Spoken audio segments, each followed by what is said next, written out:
There is a witness statement sitting in this case right now that nobody has read out loud in full, and it contains a sentence that should stop you cold. Me and my husband saw you arguing with Nolan. You're going to spend the rest of your life in prison. That is not something a reporter wrote. According to reporting this week, it is a message someone sent, allegedly, to one of the young men now at the center of this case, and depending on which direction you read it, it is either a witness finally speaking up or a stranger weaponizing a rumor against a teenager who is somewhere else entirely. We're going to spend real time tonight figuring out which, because 5 weeks after Nolan Wells died on a barrier island off the Mississippi coast, this case has produced its most significant break in the timeline yet, its first criminal charges, and the first extended, on-camera defense from the 3 young men at the center of it, all in the same 7-day stretch. If this is your first time in this series, here's the rule we don't bend. A claim only earns the word confirmed once it's backed by something we could hand to a stranger and let them check for themselves. A named person, a file document, an actual recording, reporting with a byline attached. Short of that, it stays labeled alleged, plainly on camera, no matter how badly the story would benefit from calling it settled. And when a claim genuinely sits in the gray zone between those two, we tell you that it's gray instead of forcing it into whichever box makes for a tidier sentence. Tonight, that rule gets its hardest workout yet because for the first time since July, Warren Hudson, Jax Pitalo, and Morgan Seymour sat for an extended, on-camera interview with their new attorney, and everything they and he said is about to get exactly the same scrutiny we've given every other account in this case, family included. Hit subscribe now so tonight's update isn't the last one you catch, because between a new witness claim that sounds sworn but isn't, 3 fresh federal threat cases, and the friend's first real on-camera defense, nothing about the story is winding down. If anything, the last 7 days open more threads than they closed.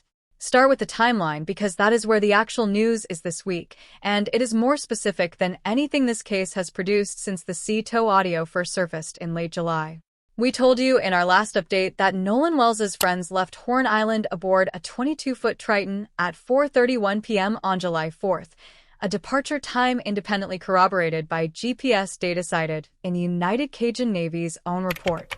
That much has not changed, and is not in dispute. What is new is what attorney Edward Paltzik says he has found on the other side of that timestamp.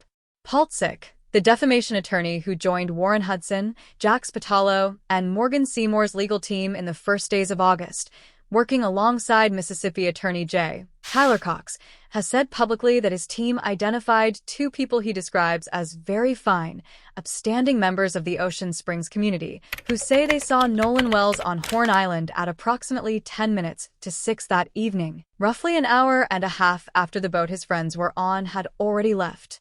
In Paltzik's own words, they saw Nolan, and they've known Nolan for years. There's no chance that they made a mistake. He went further, telling the story's other outlets, this can be corroborated through other evidence, other eyewitness accounts. And that's the end of it right there. We want to slow down on that phrase, that's the end of it right there, because a single sentence like that is being asked to carry a claim that, as of this recording, still rests entirely on Paltzik's own characterization of it. He has not, in anything we could find publicly, named the 2 witnesses, released a signed statement from them, or produced the other evidence and other eyewitness accounts he says corroborate the sighting. That does not mean he is wrong. Attorneys frequently hold back witness identities specifically to protect people from exactly the kind of threats and doxing this case has already produced, and we will get to real, charged examples of that in a few minutes. But there is a difference between an attorney says 2 credible witnesses exist and 2 named witnesses have given a verifiable, on-record account, and collapsing that difference is exactly the kind of shortcut this series exists to avoid.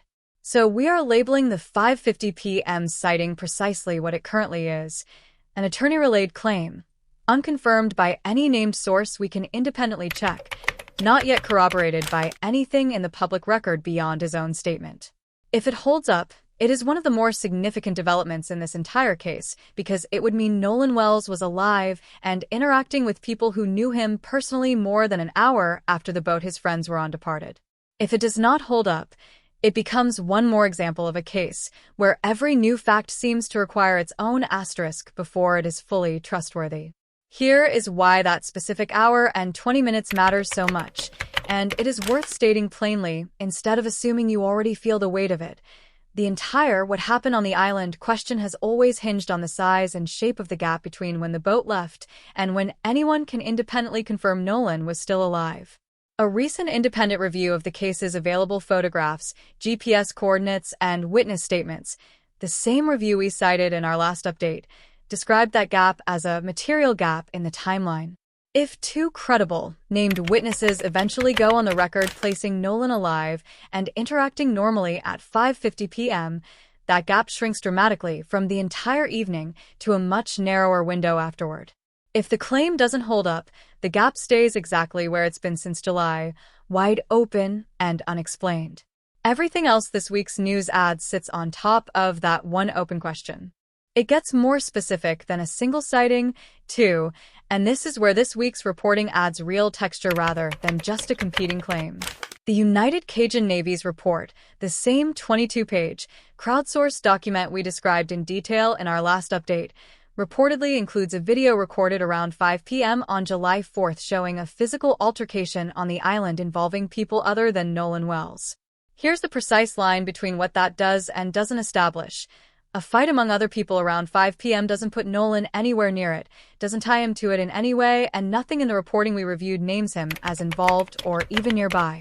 What it does establish, if it holds up, is that Horn Island on the evening of July 4th was not a quiet, empty place by the time the boat left. It was still an active, occupied space with its own separate incidents happening, which is relevant context for evaluating both the "he could have easily gotten lost or hurt in a crowd" theory and the "someone would have noticed anything happening to him" theory.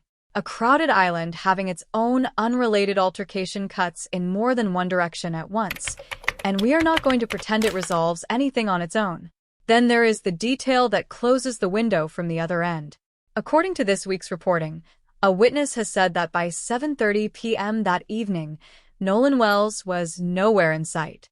Put the two new claims next to each other, and you get something close to a bracket. Allegedly alive and recognized by people who knew him at 5:50 p.m., and allegedly no longer visible by 7:30 p.m. That is a 90-minute window, not the entire evening, and if both claims eventually get nailed down with names attached, the central mystery of this case shrinks more in 1 week than it has since the day Nolan went missing. We are not there yet. Both ends of that bracket are, as of this recording, alleged rather than confirmed.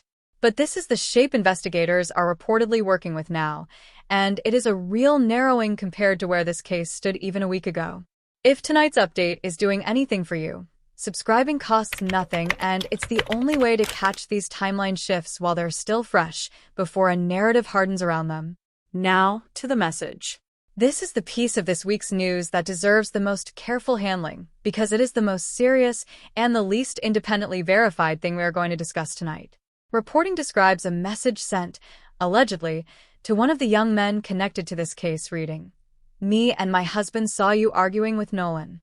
You're going to spend the rest of your life in prison." Read slowly. That sentence is doing two completely different things at once, and it matters to separate them. On one reading, it is a witness, someone claiming direct, first-hand knowledge of an argument between Nolan Wells and one of his friends, coming forward, however informally, with exactly the kind of specific, damaging detail this case has been missing since July. On another reading, it is a threat dressed up as a witness statement, sent by someone with no actual knowledge, using the language of an eyewitness, because that is the most effective way to frighten a specific person into believing they've been identified. Both of those readings are consistent with the same 9 words. We have not seen this message published in full with its sender identified, we have not seen it independently authenticated, and we have not seen confirmation of who it was sent to. Until one of those things happens, we are treating it as alleged in the fullest sense. Alleged to have been sent, alleged to reflect real first-hand knowledge, unconfirmed on every axis that would let us tell you which of those two readings is the true one. What is not ambiguous, and what deserves its own honest treatment before we go any further, is that threats connected to this case have now produced actual federal criminal charges, 3 separate cases, 3 separate defendants, none of whom appear to have any real connection to Ocean Springs, the Wells family, or the boating group at all. Edward James Porter, of Berwyn, Illinois, was charged on July 31st in federal court in the Southern District of Mississippi after allegedly calling an unnamed witness and threatening to kill them and their family, and separately threatening another Mississippi resident by saying, according to the charging documents, that he would cut them up and put them into a suitcase. Michelle Francine Edwards of Ohio was charged after allegedly calling in bomb threats to the George County Chancery Clerk's Office and the Jackson County Sheriff's Office on July 23, calling the clerk's office 21 times, according to reporting, and telling staff, "The clock is ticking." Joseph Alfredo Vasquez Dumars of California was charged on July 14th after allegedly sending a threatening Facebook message to Jackson County Chancery Court Judge Ashley Cole that constituted a threat to mail a bomb to her office. Judge Cole's own family has been pulled into this, too. Porter's threats reportedly extended to relatives of Bart Edmiston Jr., the University of Wyoming punter and former Ocean Springs teammate of Nolan's who has no established connection to Horn Island that day at all, one of whom is described in reporting as a witness in the investigation. Judge Cole addressed the threats against her own family directly. "No one in our family is trying in any way to impede with the investigation by law enforcement," she said, confirming her son cooperated fully with authorities. Before we get to the geography of that, it's worth hearing directly from the other side of this case on Paltzik's arrival because Crump did respond publicly, and fairness means giving his reaction the same weight we gave Paltzik's opening remarks. Asked about the Friends hiring a defamation attorney previously known for representing Donald Trump, Crump called it, in a word, a distraction, and said plainly, "We're focused on getting to the truth of what happened to Nolan Wells. That's all that matters to us." That's a notably restrained response from a lawyer who has not been shy about sharp language elsewhere in this case, and it's worth reading for what it doesn't do as much as what it does. It doesn't engage with the specifics of the 5:50 p.m. witness claim. It doesn't dispute Paltzik's account of the CTO transcript, and it doesn't address the 0% chance statement at all. Whether that's strategic restraint or simply Crump declining to litigate an unnamed witness claim in the press before he's seen anything behind it, we can't tell you. We can only tell you what he said and didn't say on the record this week. Look at where those three defendants are actually from, because the map alone tells you something real about what this case has turned into. A man in a Chicago suburb, a woman in Ohio, a man in California. None of them from Mississippi. None of them, as far as any reporting we found establishes, personally connected to Nolan Wells, his friends, the sheriff's department, or the judge they threatened.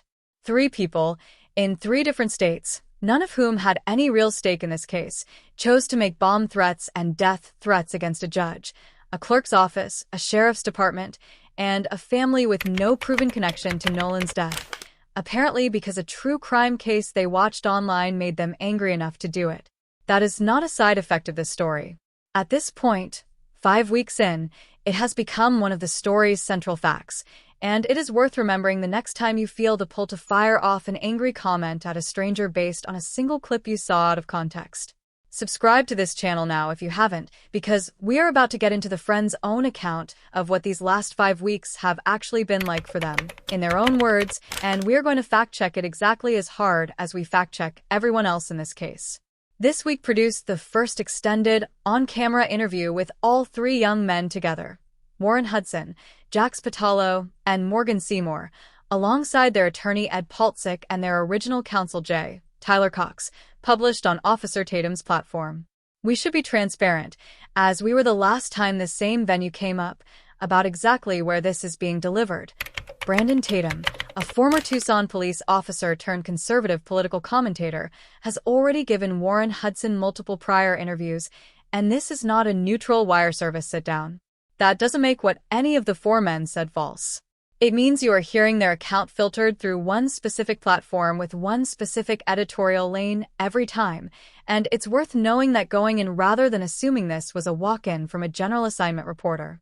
Paltzik opened by explaining, in his own words, why he took the case at all. "I think an injustice in one place is an injustice everywhere. I hate lying. I care about the truth, but most of all, it's the actual people who are involved here." He credited Tyler Cox for bringing him in and described the 3 young men in terms he repeated throughout the interview. "These guys are unbelievable, beautiful people, really decent human beings. Language that is worth flagging simply because it's advocacy, not because it's dishonest. A defense attorney describing his own clients in glowing terms is doing exactly what a defense attorney's job requires him to do. And it carries the same evidentiary weight as Ben Crump calling the Wells family's grief a lived experience many Black Americans share, which is to say real, sincerely meant, and also advocacy for one side of a two-sided case. What the three friends described about the last 5 weeks of their own lives is worth hearing largely in their own words, because whatever you believe about what happened on that island, the texture of what they say has followed them since is specific and, if true, genuinely severe. One of them said plainly, "I think ever since it happened, my life just hit like a hole. It just stopped. We just got to live day by day from now on." I could say definitely a whole flip upside down for our lives. Another described the constant vigilance that's defined the week since. We're always paranoid somebody's going to see us, get spotted, try to beat us up potentially, or even worse, we're really just trying to stay low-key and not go out as much. A third framed it in terms of what the group has lost socially. It's been hard because my friends and I are people not being able to go certain places or walk around in public because our head's always on a swivel. They described specific incidents, too, not just a general climate of fear. One friend recounted being confronted at a restaurant by a woman who approached him, asked pointed questions, then returned with an old interview clip on her phone and asked, "Are you sure this isn't you?" And said that after he and his friends left, some of his other friends who were not part of the original boating group were told by strangers outside that they were going to kill him, in his words, and were warned by a bystander to leave before something happens. A second friend, who said he was present for the same incident, corroborated the sequence, the woman asking about TikTok, returning with the earlier interview, the group leaving, and other friends outside the restaurant being confronted afterward. A third described a milder but still specific version. A good friend of his, not one of the three main subjects, being denied service buying a Gatorade and a Red Bull at a store before work, and being confronted with questions at a Walmart on a separate occasion. We want to be exact about the evidentiary status of every one of those stories because it matters and it cuts in a specific direction. These are first-person accounts, given on camera by the people who say they experienced them. That makes them real, source claims in the sense that we can tell you precisely who said what, on the record, and when. It does not make them independently verified in the way a police report, a named third-party witness, or video footage would. We have not found independent reporting, video, or a named third party confirming the restaurant confrontation, the Walmart incident, or the Gatorade denial specifically. That is not unusual. Most incidents like this never get independently documented, precisely because they're personal, low-level harassment rather than the kind of event that generates a police report or a news story on its own.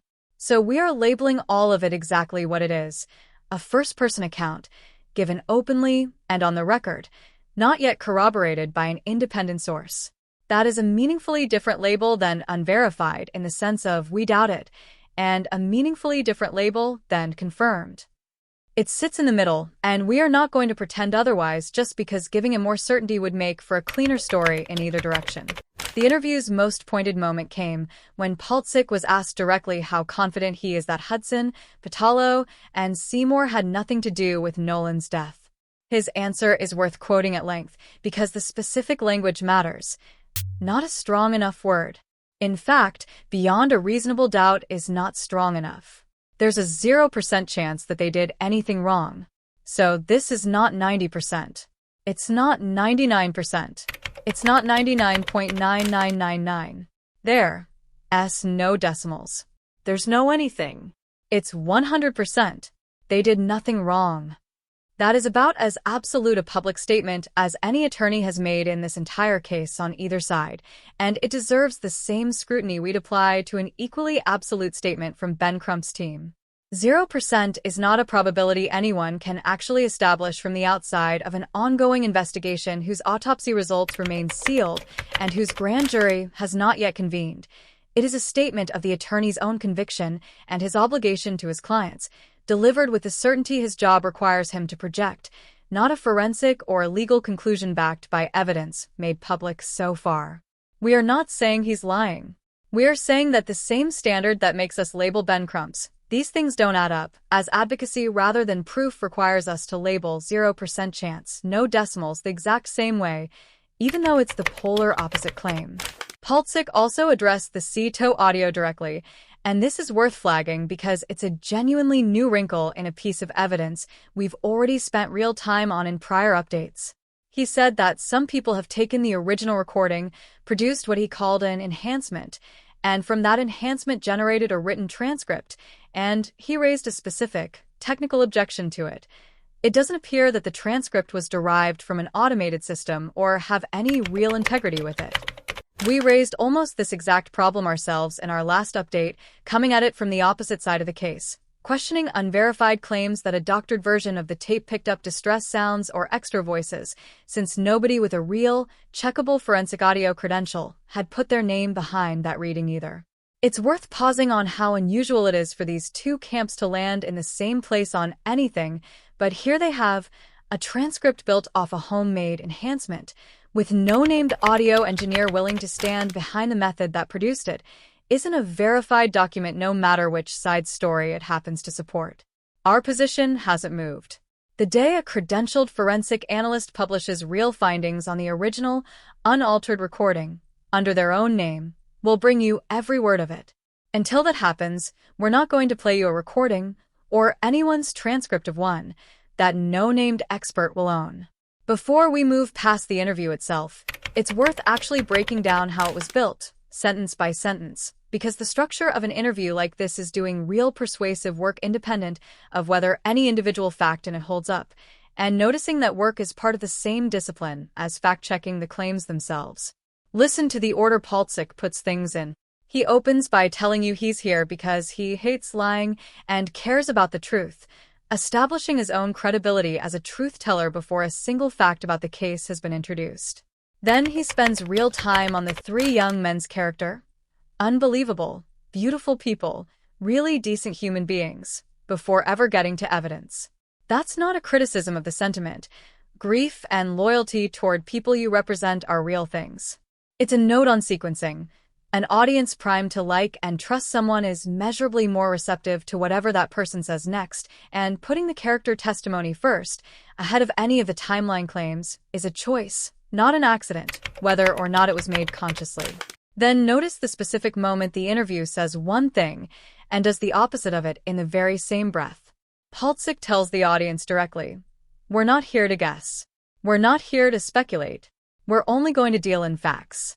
That line arrives seconds before he introduces the two unnamed witnesses and the 5:50 p.m. sighting, a claim that, as we've already told you, rests entirely on his own characterization and has not been independently confirmed by anyone. We're not saying the claim is false.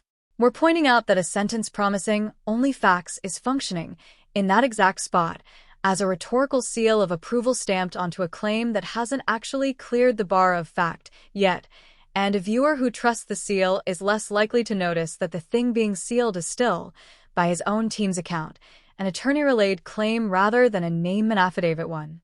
That's worth noticing every time it happens in this case on either side because Ben Crump's team has used the same device.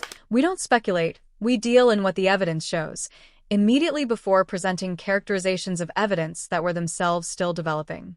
There's a specific piece of language that repeats 3 separate times across the interview and is worth naming directly, because repetition like that is rarely accidental in a scripted or heavily rehearsed setting.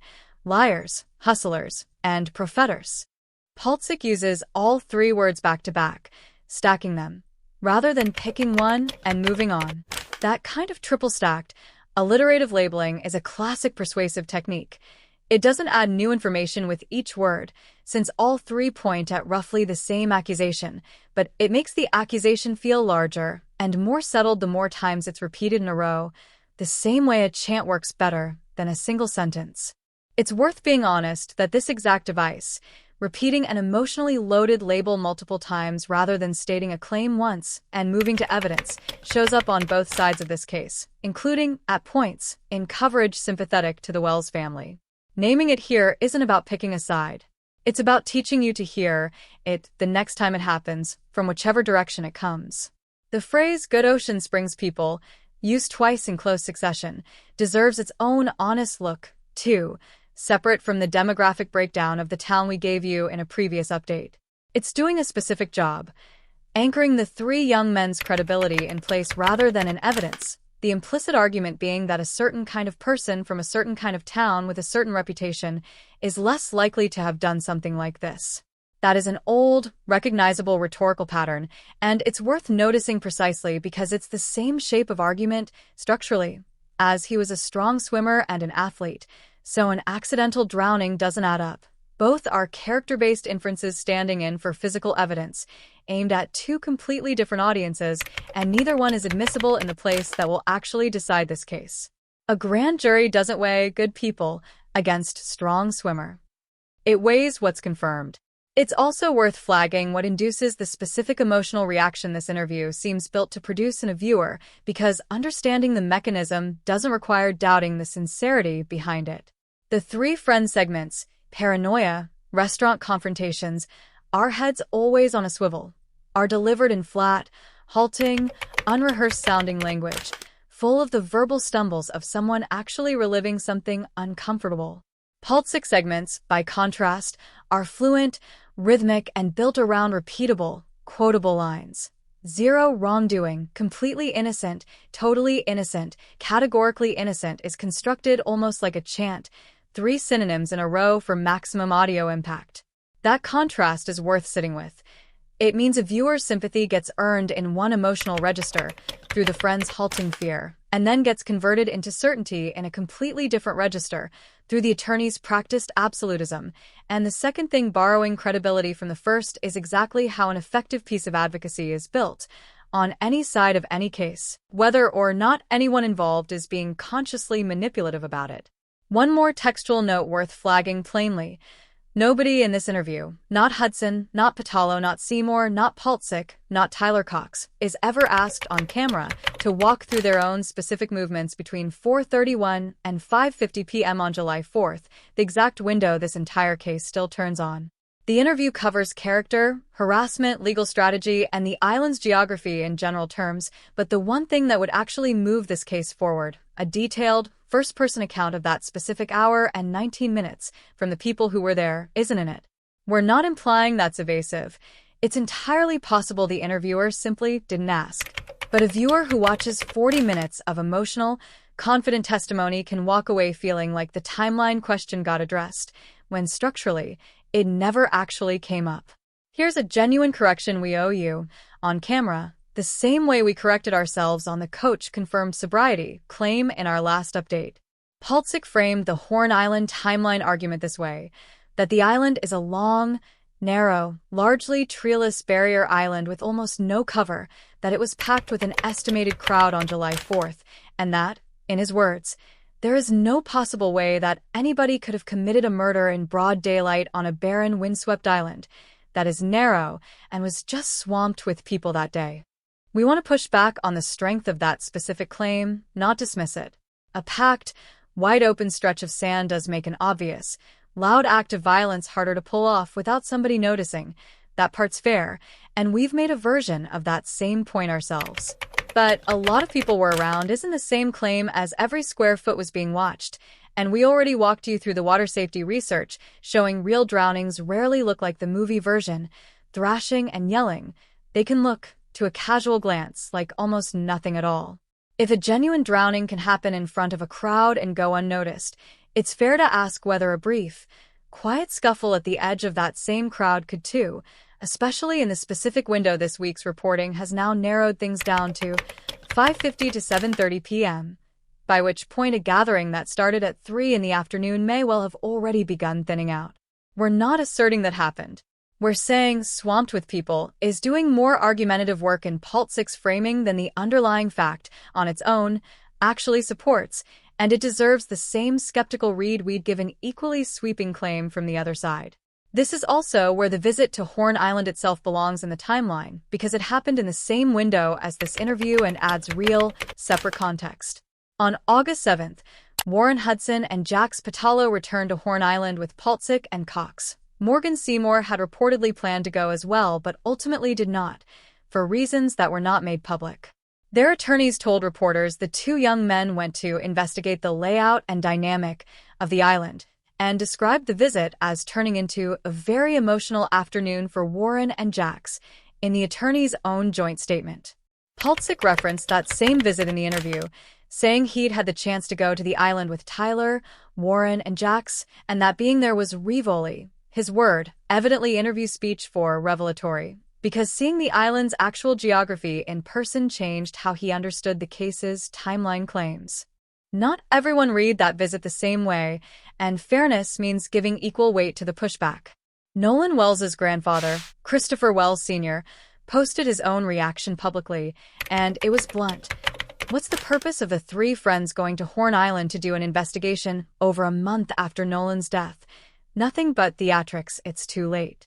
That is a family member, on the record, directly accusing the defense team's most sympathetic public moment of the week, three young men getting emotional on the island where their friend died, of being staged for effect rather than genuine. We are not going to tell you which read is correct, because we cannot know what was in anyone's heart during that visit.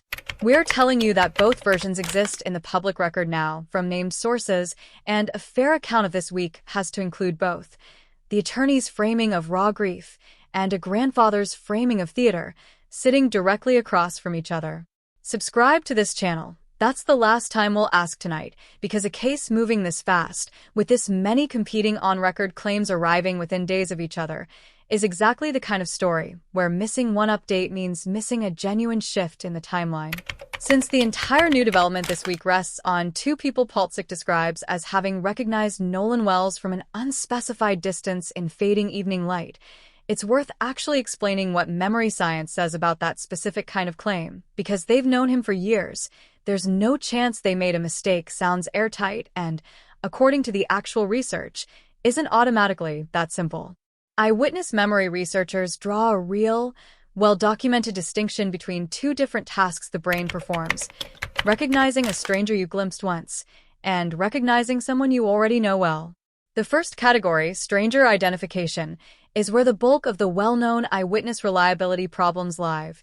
Decades of research, including work that's been cited in exoneration cases nationwide, has shown stranger identifications can be wrong at meaningfully high rates under poor lighting, stress, or a brief viewing window. Recognizing someone you already have a stored, long-term familiarity with is a genuinely different cognitive task, and the research is consistent that it's considerably more reliable, which is the real, scientific basis for Paltzik's confidence, not just a lawyer's assertion. But more reliable is not infallible, and the same body of research flags specific conditions that degrade even familiar face recognition: low light, distance, a brief or partial view, and relevant here, a witness's own prior expectation of who they're likely to see in a given place at a given time, which can bias even a familiar face read toward confirming what they already assumed. None of that tells us whether these two witnesses got it right. It tells you precisely what would make their claim strong if it holds up: genuine long-term familiarity with Nolan specifically, and precisely what would need to be examined before treating it as settled. Exactly how much light was left at 10 minutes to 6 on July 4th, how far away they were standing, and how long the sighting actually lasted. Those are answerable, specific questions. As of this recording, none of them have been publicly answered. There's a second piece of expert reaction worth bringing in here, because it comes from someone who has been tracking this case's phone and location evidence specifically since our earliest updates, and her read on this week's news deserves inclusion for the same reason we've included her before.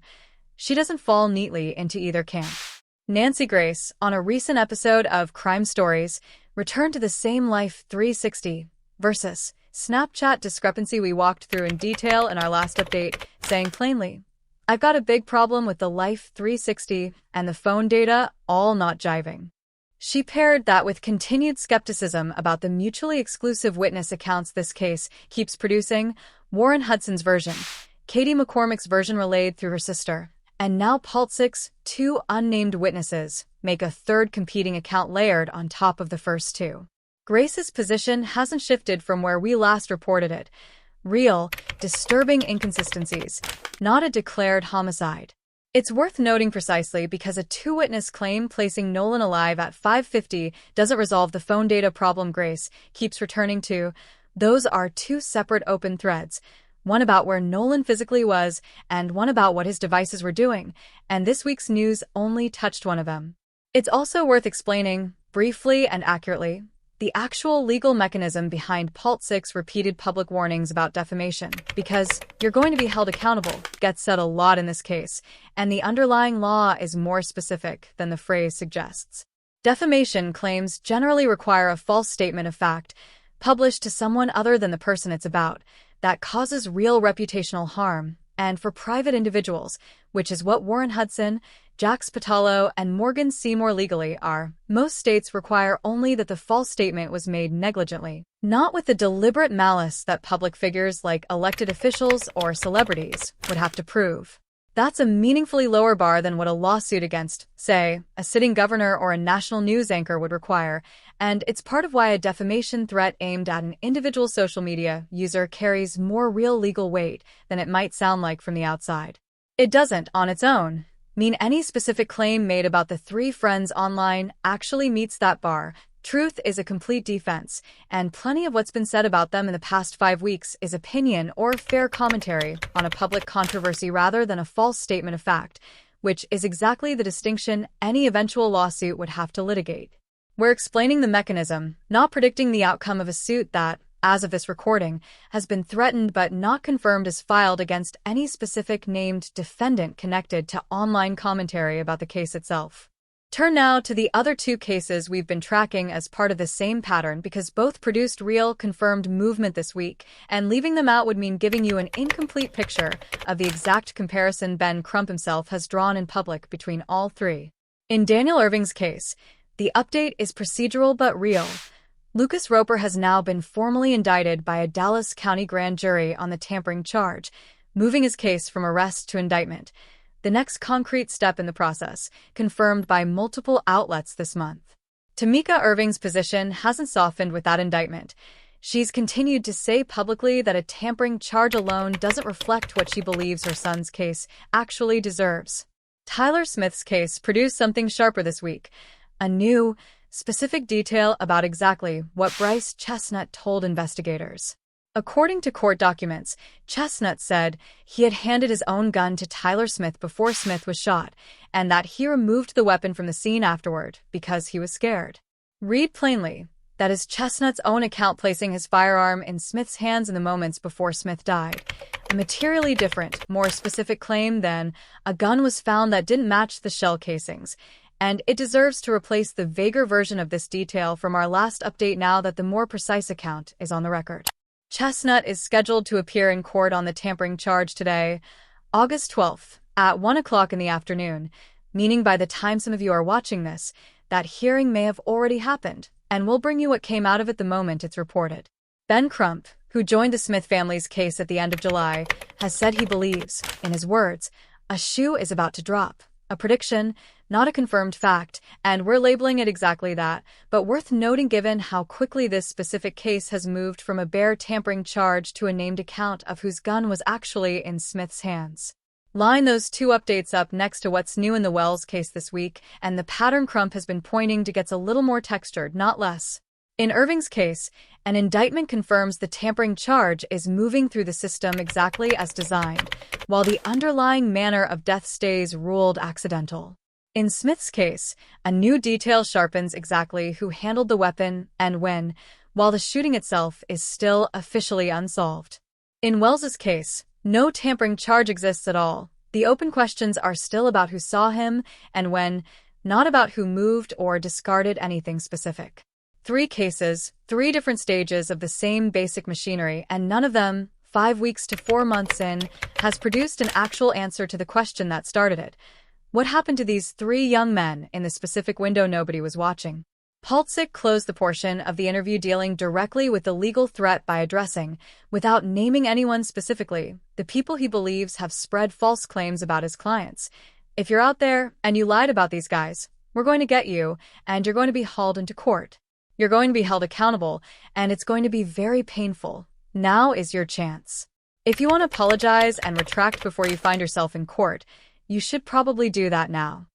That statement sits inside a legal strategy we already described in detail in our last update, the state-based subpoenas, the wrongful death exposure Benjamin Hudson's fundraiser is explicitly bracing for, and Paltzik and Cox's own joint prior statement that they intend to hold anyone spreading false claims accountable to the maximum extent of the law. What's new this week is not the strategy itself, which we've already reported on, but the fact that it's now being delivered directly by the young men's own newest, most prominent attorney, on camera, addressed straight at whoever is watching rather than filtered through a press release. Let's put the whole picture from this week next to the picture from our last update, because that is ultimately what this series is for. Not restating the same facts in a new order, but showing you precisely what has changed and precisely what hasn't. What hasn't changed? No arrest, no charges against anyone connected to Nolan's death itself, no public autopsy results, no grand jury date, and the core, unresolved question this case has circled since July: why an 18-year-old with no way off a barrier island except by boat ended up without his phone, without a clear account of exactly when he was last seen, and dead in the water 2 days later. What has changed? In just the last 7 days, an attorney-relayed claim of 2 witnesses placing Nolan alive at 5:50 p.m., a separate claim narrowing the other end of that window to 7:30 p.m., a video reportedly showing an unrelated altercation on the island around 5 p.m., an alleged threatening message invoking a witnessed argument that has not been independently verified, 3 federal threat prosecutions against people with no real connection to this case, the friends first extended on camera defense of themselves, a visit to the island that one family member has publicly called theater, and a direct, unqualified statement of 0% chance from the newest attorney on the case.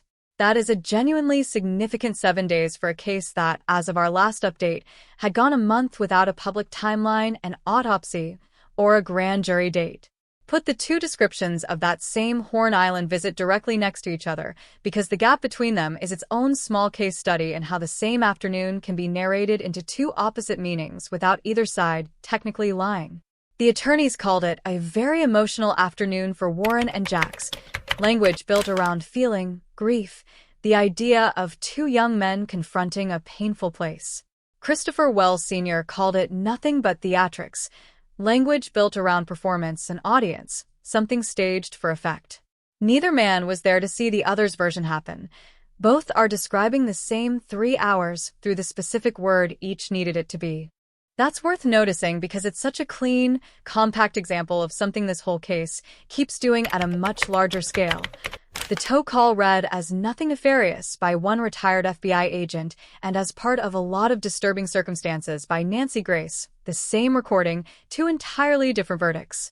The event itself didn't change between those 2 readings. Only the word chosen to carry it did. It's worth noting, too, how differently the 2 sides of this case are using volume itself as a tool because it's a real, observable pattern once you're looking for it rather than something either camp would probably admit to doing on purpose. Ben Crump's reaction to Edward Paltzik joining the defense team was one word: distraction, delivered without engaging a single specific claim in the interview that followed it. That's a recognizable move in its own right. Refusing to spend airtime on an opposing claim can starve it of the oxygen a direct rebuttal would give it, whether or not that's the conscious intent behind such a short reply. Paltzik's side is doing close to the opposite: repetition, stacking, 0, 0, 0. The same core claim of innocence said 3 or 4 different ways inside a single answer. There's real research behind why that specific technique works on an audience.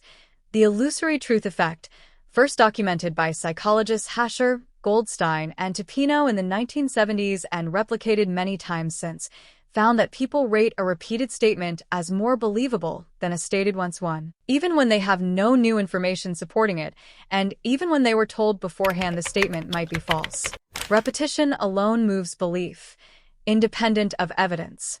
That's not proof Paltzik is being deliberately manipulative. Restating your own conviction under pressure is also just how people talk when they believe something strongly, but it is a real, documented reason. 0% chance, no decimals said 3 ways in a row lands harder on a viewer than it would said once. And it's worth knowing that mechanism is doing work on you whether or not the underlying claim turns out to be true.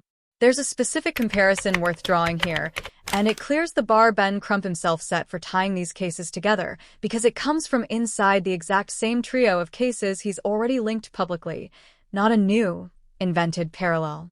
In the Tyler Smith case, Bryce Chestnut told investigators he removed his own gun from the scene because he was scared after, by his own account, handing that same gun to Smith moments before Smith was shot.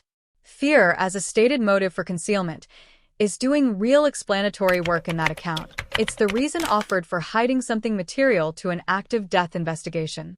Now hold that next to the emotional core of this week's Wells interview, where we're scared to go outside, we're scared for our families, is offered as evidence of innocence rather than as an explanation for concealment.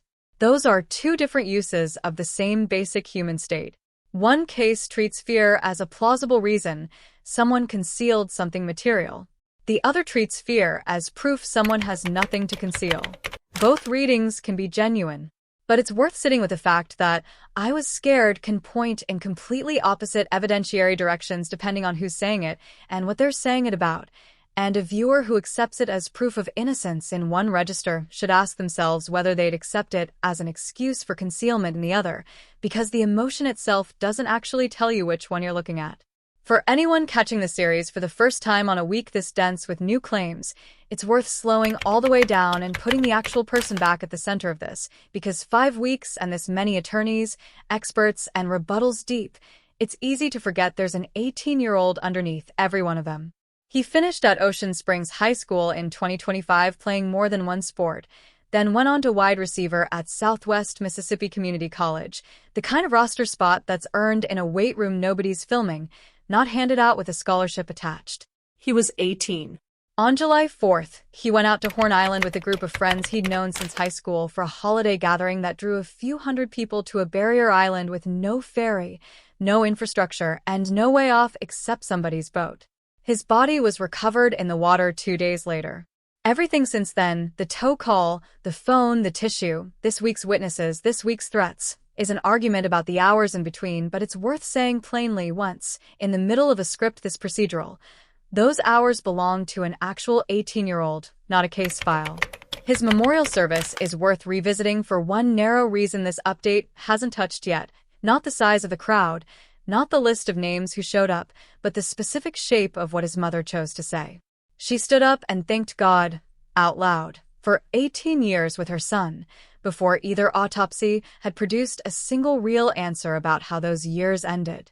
Say that plainly, and it's a strange order of events, gratitude arriving ahead of information rather than following it. Most coverage of grieving families frames their public statements as demands for answers, transparency, accountability. What Wansley actually said in that moment wasn't a demand at all. It was thanks. Whatever this week's witnesses, threats, and legal maneuvering eventually add up to, that sentence was already on the record before any of it existed. It's also worth putting real numbers next to this case's financial scale, because money has become its own subplot and deserves the same precision as everything else tonight. The reward fund for information, seeded by Reverend Al Sharpton's $50,000 pledge at the funeral, matched by filmmaker Tyler Perry, added to by Terrell Owens, and then by the father of another teenager who'd been on Horn Island that day, stands at $175,000. Separately, and for a different stated purpose, the family's GoFundMe has climbed past $750,000 toward a raised goal of $850,000, including Byron Allen's single $100,000 gift, with its own stated purpose spelled out publicly, covering costs tied to the investigation and any legal proceedings, and helping the family manage what the fundraiser's own language calls the ongoing anguish of not knowing. Keep those two numbers and their two different jobs straight, because conflating money to incentivize a witness with money to support a grieving family is exactly the kind of blur that led a stranger mail hate to Christine Wansley's house carrying the insinuation that she was cashing in on her son's death, an insinuation a plainly stated, publicly itemized purpose for both funds directly answers. Widen out now to the two other cases this series has been tracking alongside Wells's, because both cleared real procedural ground this week, and per the actual concrete link Ben Crump himself drew publicly between all three, not a comparison we invented, both belong in tonight's full picture. Start with Daniel Irving. 18 years old, an honor roll student and swim team member from the Dallas area, he went to Lake Ray Hubbard on April 13th with two other young men and jumped from a railroad bridge into the water. He surfaced once, called out, and went under. His body wasn't found for 4 days. What makes his case different from Wells's isn't the drowning, it's what the two friends who were with him did afterward. By their own admission to police, they threw his phone from a moving vehicle, tossed his clothing into a tree, and deleted their texts with him, telling investigators later they panicked and didn't want to get caught up in whatever followed. Lucas Roper, the older of the two, has now been formally indicted by a Dallas County grand jury on the tampering charge, an actual criminal case that has already reached a stage the Wells investigation hasn't come close to. And here's the detail that should stop you the same way the tow call's silence stopped you earlier tonight. The state autopsy in Irving's case still ruled the death accidental drowning, tampering charge and all. A friend can destroy evidence out of panic and still not be the reason someone died. That's not speculation, that's the actual, confirmed outcome of the one case in this trio that's furthest along, and it's worth holding on to precisely because it cuts against the instinct to treat somebody hid something as automatic proof of somebody caused a death. Tyler Smith's case runs the comparison from a different angle entirely. 18, a recent Lafayette High School graduate in Lexington, Kentucky, shot in the early hours of July 4th at a house party, in circumstances police initially described as consistent with a game of Russian roulette gone fatal, a characterization his grandmother, Nacy Anderson, and his family have rejected outright, saying the young man they knew showed no signs of the state of mind that account implies. The forensic detail that keeps this case from being dismissed as a grieving family in denial is concrete. The shell casings recovered at the scene didn't match the gun officers initially collected. Bryce Chestnut, 20, was arrested and charged with tampering with physical evidence after admitting the real gun involved was his, and, per court documents, telling investigators he'd handed that gun to Smith moments before Smith was shot, then removed the weapon from the scene afterward, because he was scared. Chestnut has a court date on that tampering charge today, August 12th. Nobody has been charged with causing Tyler Smith's death. Crump, who joined the family's case at the end of July, has said publicly he believes a shoe is about to drop. His prediction, not a confirmed development, and labeled here exactly that way. Set those two cases against what's actually different about Wells's, and the comparison does real work instead of just restating a demographic pattern. Irving, tampering charged and indicted, cause of death still ruled accidental. Smith, tampering charged, a specific gun handoff account now on the record. The shooting itself unresolved. Wells, no tampering charge exists at all because nobody has admitted to disposing of anything. What's unresolved in his case is a question of who saw him and when, not who moved what afterward. 3 deaths, 3 states, 3 attorneys' offices, 3 sheriff's departments, and in 2 of the 3, someone's own panicked admission is already sitting in a court file. In the third, 5 weeks in, nobody's admitted to touching anything at all, which either means nothing improper happened to admit to, or means whatever happened hasn't produced its own Lucas Roper or Bryce Chestnut yet. We don't know which. Neither does anyone else. Take Paltzik's too crowded for anything to happen unnoticed argument and actually test it against real social psychology research, rather than either accepting or dismissing it on instinct. Bibb Lawtain and John Darley ran the studies, back in the late 1960s, that produced what's since become one of the most replicated findings in the field. Add more bystanders to a situation, and any single person's odds of noticing a problem, or acting on it, go down, not up, because everyone quietly assumes someone else has already clocked it, or is better placed to step in. It's known as the bystander effect, and the uncomfortable case that originally prompted the research involved a public attack that a number of nearby residents reportedly failed to intervene in. Nobody's claiming a crowd stops caring. The finding is narrower and stranger than that. Responsibility spreads thin across a crowd, and the bigger the crowd, the thinner it spreads. Run that against it was too crowded for anything to happen unnoticed, and the research points the opposite direction from where Paltzik pointed it. A beach with a few hundred people on it isn't a beach, where everything gets seen. By this specific body of research, it's closer to the conditions where something could slip past everyone at once.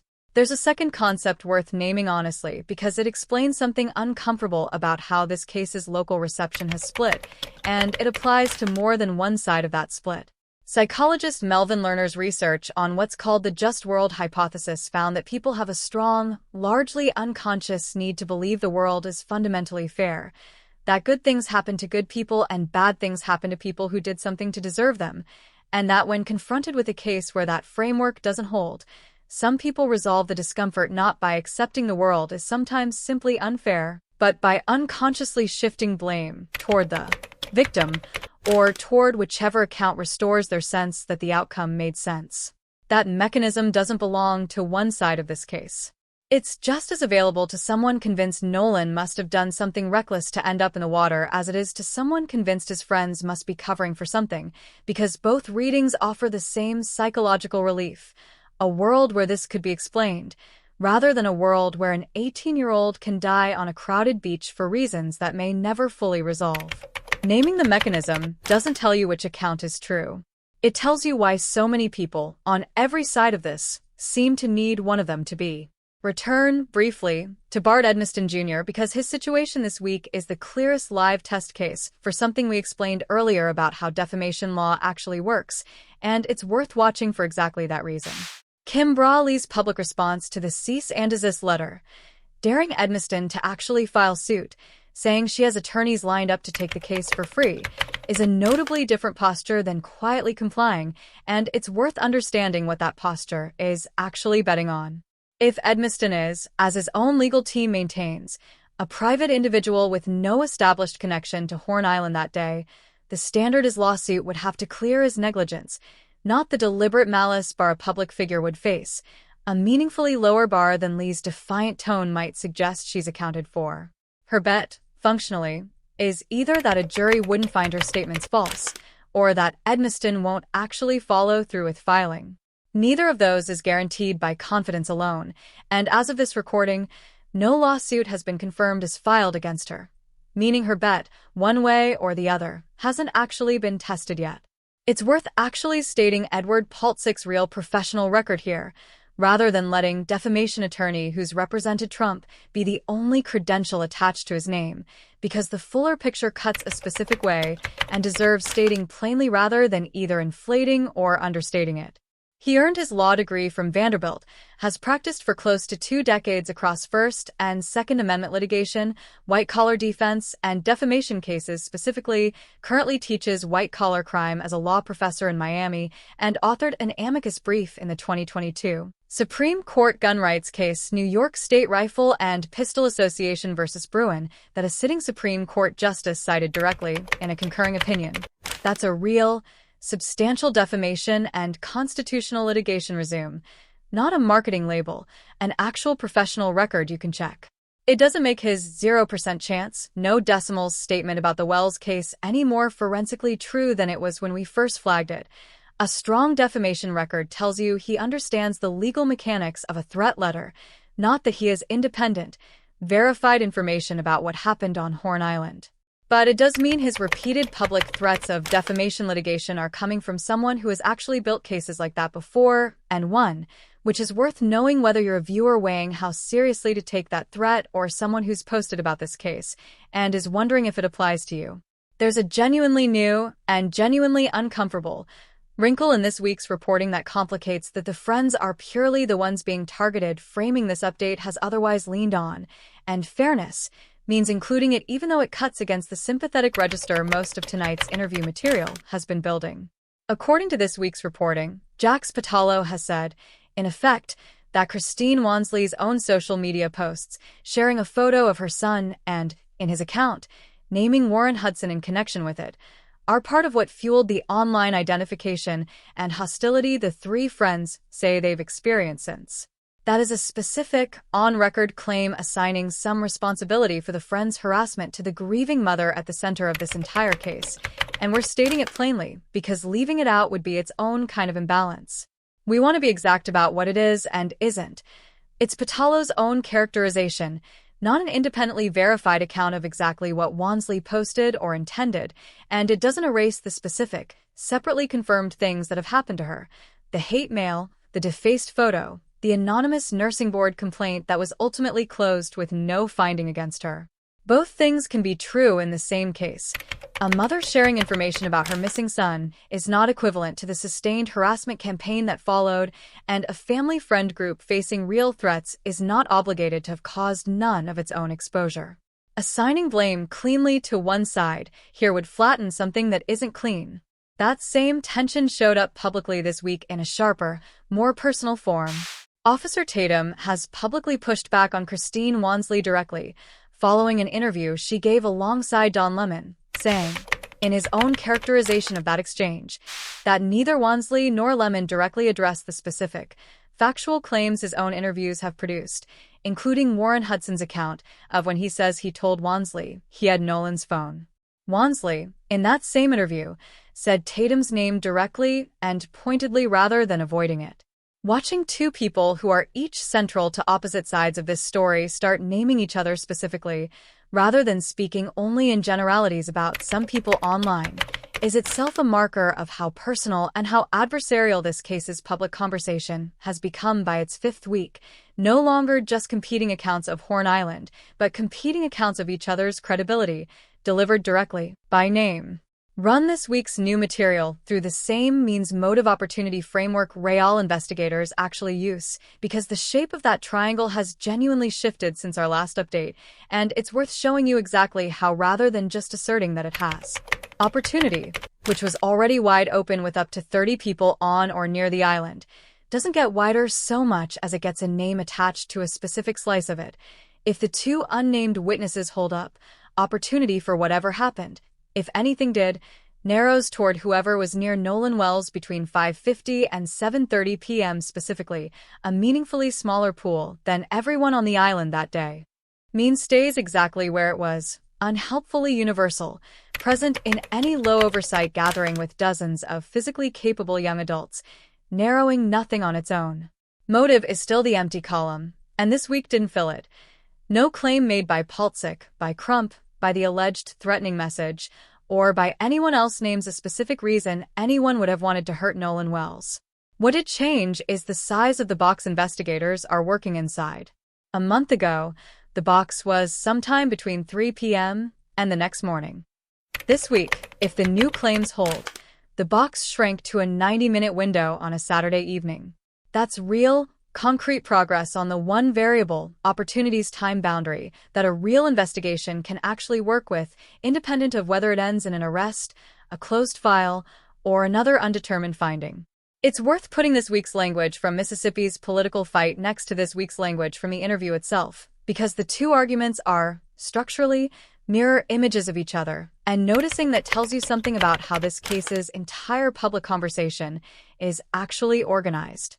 Governor Tate Reeves has accused Ben Crump and Al Sharpton of stoking division for personal gain.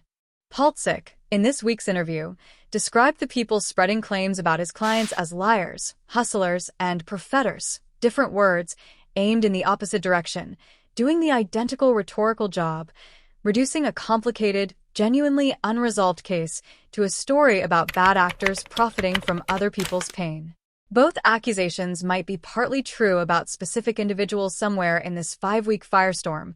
Real people, on both sides, plainly have chased clout off this case.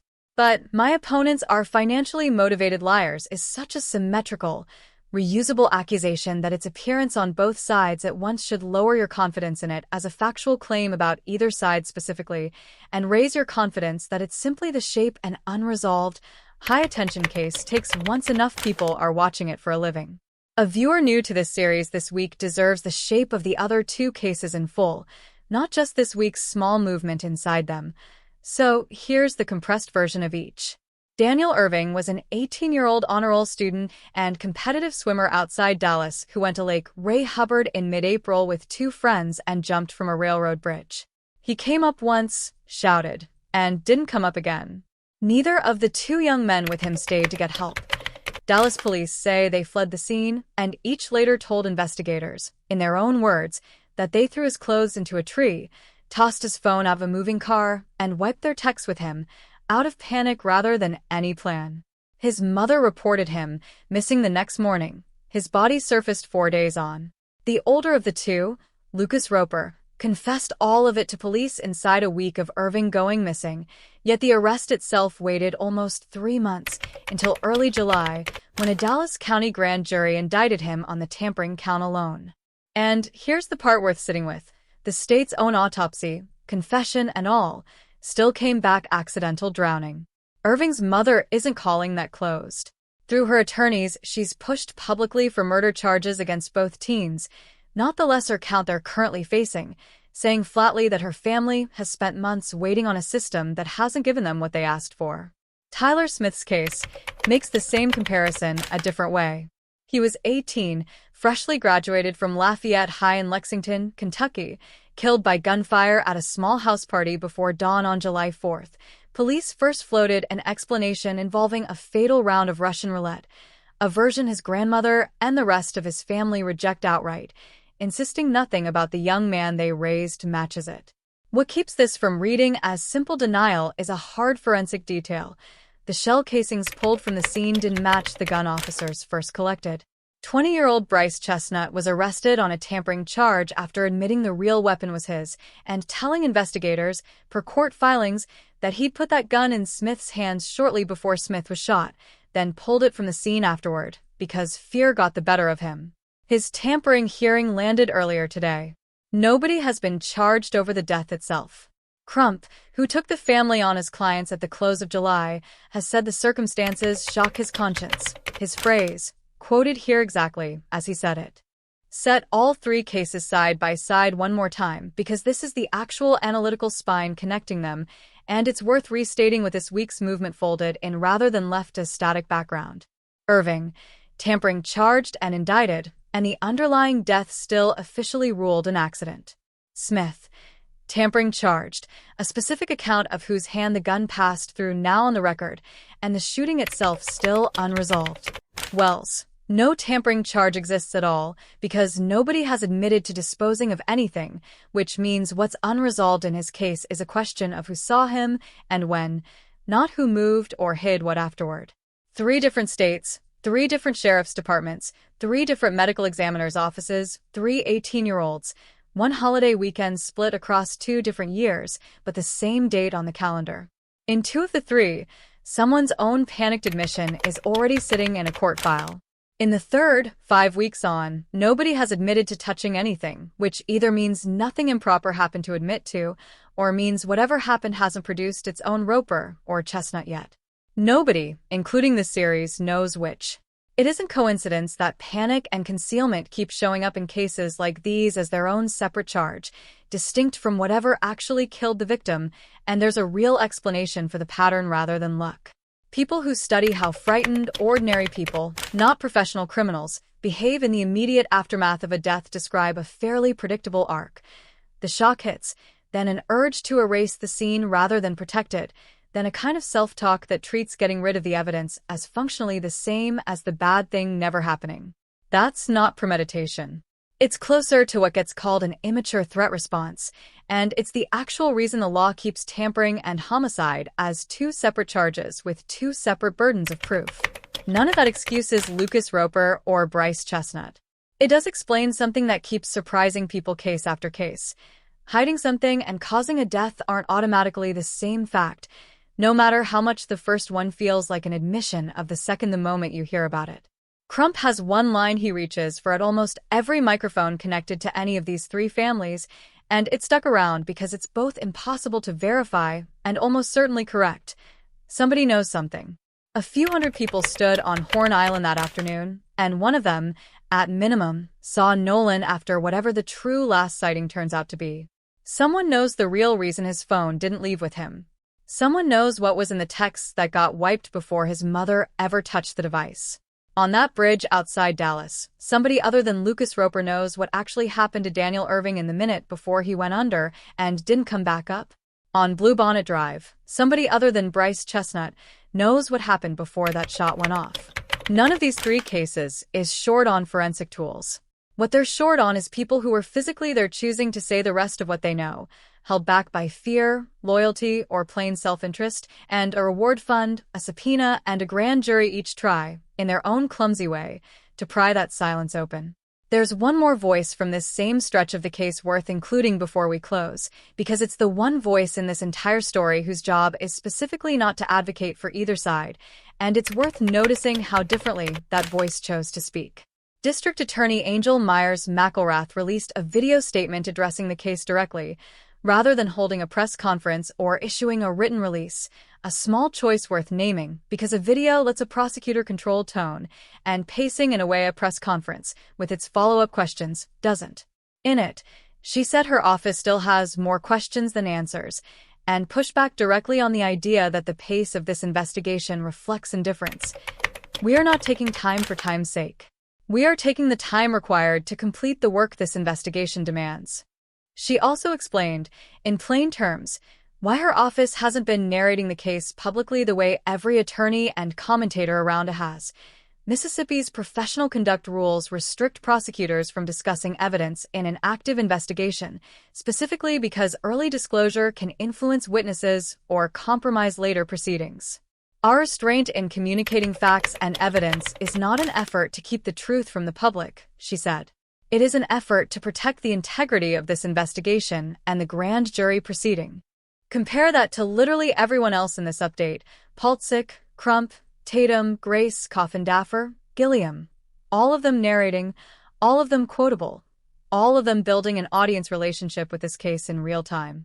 McElrath is legally and professionally barred from doing the same thing, which means the one person actually holding the sealed autopsy is, by design, the quietest voice in the entire story, worth remembering the next time her office's silence gets read as evasion rather than as the actual rule she's operating under. It's also worth putting a real number on how much of this case is actually being worked, rather than just narrated, because the volume of public commentary can make it easy to forget that an underlying investigation is still grinding forward independent of any of it. Jackson County Sheriff John Ledbetter's office has confirmed more than 60 separate witness interviews conducted as part of this case, a real, substantial figure that includes, by his account, in-depth sessions with Warren Hudson, Jax Pitalo, and Morgan Seymour specifically, not just a headline count. 60 interviews is a meaningfully larger investigative footprint than this case's online conversation, dominated by a handful of the same recurring names: Paltzik, Crump, Tatum, Grace, tends to suggest. Most of what 60 witnesses said has never been made public, will likely never be made public in full, and is sitting, right now, somewhere between a sheriff's case file and a grand jury nobody has scheduled yet. Ask yourself honestly why 5 weeks of this case can leave a total stranger feeling like they actually know Christine Wansley or Warren Hudson or Ben Crump, and there's a real answer for that too, not just a vague sense of being invested. Communication researchers have a term for it: parasocial interaction, the one-directional bond an audience builds with a recurring public figure purely through repeated exposure, using roughly the same social wiring the brain reserves for people it actually knows. Studies of true crime audiences specifically show that platforms built around easy commenting and constant checking back push that bond further into something closer to compulsion, and that the lopsidedness of it, you've absorbed a huge amount about these people and they don't know you exist, tends to sharpen emotional reactions instead of softening them. None of that makes caring about a case like this one a flaw. It does explain how a stranger talked themselves into mailing hate to a grieving mother's house, or exposing a college football player who is never even on the boat, as though the usual rules about not terrorizing strangers had simply stopped applying because it didn't feel, to them, like Christine Wansley or Bart Edmiston really were strangers. It's also, honestly, a decent chunk of why this week's interview landed as hard as it did. 5 weeks of that same one-sided familiarity with Warren, Jax, and Morgan meant their first extended, unfiltered account carried weight it never would have carried from 3 people nobody had spent a month getting to know. There's research on what actually happens once that kind of one-sided attachment tips over into action, and this week is a near-perfect illustration of the finding. Scholars who study online vigilante behavior have found, again and again, that harassment campaigns attached to a contested case tend to sabotage the exact investigation they claim to be pushing forward by scaring off or intimidating the witnesses, officials, and relatives whose actual cooperation is what moves a case anywhere. A threat against a judge doesn't pull a grand jury date any closer. A bomb threat phoned into a sheriff's office doesn't speed up a toxicology lab. Exposing a college punter with no proven link to Horn Island doesn't bring back a single deleted text. Every one of this week's 3 federal threat cases was filed against a total stranger to this story, and every one of them made the thing everyone claims to want: real answers for the Wells family. A little harder to reach, not a little easier. The people who could actually move this case are the ones closest to it: a witness willing to talk, an official willing to keep working it despite fear for their own family, a public willing to push without threatening anyone. Everybody else, no matter how sure they feel from 3 states away, is working against their own stated goal. It's worth being blunt about the actual odds here, because true crime coverage as a genre tends to quietly imply every case gets solved eventually if enough eyeballs land on it, and the numbers don't back that up. Nationally, the share of homicides that end in an arrest has roughly halved since the 1960s, from north of 90% down to somewhere near 50%, and the country is sitting on a backlog of unsolved killings estimated in the hundreds of thousands, with more than 100,000 of those piling up just since the early 2000s. That's the real environment Nolan Wells' case, Daniel Irving's, and Tyler Smith's are all sitting inside. Attention, reward money, and pressure from people like Crump or organizations like the NAACP genuinely do raise the odds that a new lead surfaces. That's the whole point of a tip line and a 6-figure reward. None of it guarantees anything. A case can be this covered, this funded, and this pressured and still land on undetermined forever, and it's worth saying that plainly rather than letting how much ground tonight's update covered trick anyone into assuming an answer is coming just because there's been a lot to report. Try sitting for a second in the seat that actually decides how this ends, because it isn't the series' seat, and it isn't yours either. It belongs to whoever ends up on a Jackson County grand jury. A panel of ordinary residents, not investigators or pathologists or commentators, is eventually going to sit with the finished state autopsy, the independent one, the tow call, the phone records, and whatever this week's 2 witnesses turn into once someone actually puts a name and a signature to their account, and they'll be answering a far tighter question than 5 weeks of online argument has been asking. Not who's lying, not whether race shaped any of this, only whether there's probable cause that a specific person committed a specific crime. That's a brutal needle to thread against everything walked through tonight. Real irregularities that would unsettle anyone, next to a complete absence of a named suspect, a named motive, or one piece of direct evidence, putting a specific set of hands on Nolan Wells in his final minutes. If you're finishing this update without a clean verdict in your own head, that's not you failing to pay attention. It's the same spot a grand jury will eventually be standing in, arguably the same spot Dr. Mitchell, Sheriff Ledbetter, and Ben Crump are quietly standing in right now, regardless of how confident any of them sound on camera. Not knowing is the honest state of this case tonight. Anyone selling you more certainty than that is selling you something they don't actually have. Weigh this week's developments the way you'd weigh anything else in this update, carefully, and against what real investigators actually get to work with, not what a compelling narrative wants to be true. A 90-minute window is progress. An attorney's confidence is not evidence. A grandfather's skepticism is not proof of theater. A friend's accusation against a grieving mother's social media use doesn't cancel out the hate mail that mother received. None of tonight's 7 new threads, the witnesses, the message, the altercation video, the threat prosecutions, the Horn Island visit, Crump's one word, the rhetorical patterns underneath all of it, closes this case. Taken together, though, they do something a single dramatic claim never could. They narrow the honest range of what's still unknown, piece by piece, exactly the way this series has tried to do every time we've come back to this story. A handful of straight-up fabrications have circulated around this case since July, and anyone who's followed it casually has almost certainly seen at least one presented as fact, so they're worth naming plainly rather than letting them keep floating unchallenged. A photo made the rounds claiming to show Nolan alive after he vanished. False. Another photo, actually shot over a week before the 4th at a pool party in Pass Christian, got relabeled as if it were from the day he died. Also false, and Warren Hudson himself cleared it up, since he's the one with his arm around Nolan in the shot. A viral video got framed as Nolan arguing over his phone. The actual person in that clip has said publicly that the voice arguing was his, not Nolan's. The fight the internet thought it was watching simply wasn't the one that happened. Mississippi's Department of Public Safety had to issue a formal warning that a fake toxicology report for Nolan circulating online is fraudulent, invented wholesale before any real toxicology has ever come out. And one more, worth flagging because it loops back to the historical lineage already covered tonight. A corner of the internet decided, purely off a shared last name, that Nolan Wells descended directly from Ida B. Wells. A confirmed descendant of Ida B. Wells has said on the record there's no genealogical link between the two families. That doesn't undercut why Crump's invocation of her legacy resonates. That was always about inheriting a rhetorical tradition, not a bloodline, but a coincidence of surnames spreading as fact is exactly the kind of thing worth correcting the moment it turns out to be false. Both extremes of the media conversation around this case have staked a claim on it, and watching how they've done it says more about the media environment itself than it does about Nolan Wells. Some commentary, outlets willing to reach for language like race hustlers when describing the family's advocates, decided this whole story was manufactured grievance before the independent autopsy existed, before the Irving and Smith ballistics comparisons existed, before any of the specific open questions the series has spent 5 weeks laying out. Other commentary has gone the opposite direction, treating every unconfirmed claim, including audio enhancements nobody credentialed has ever put their name behind, as if it were already settled fact.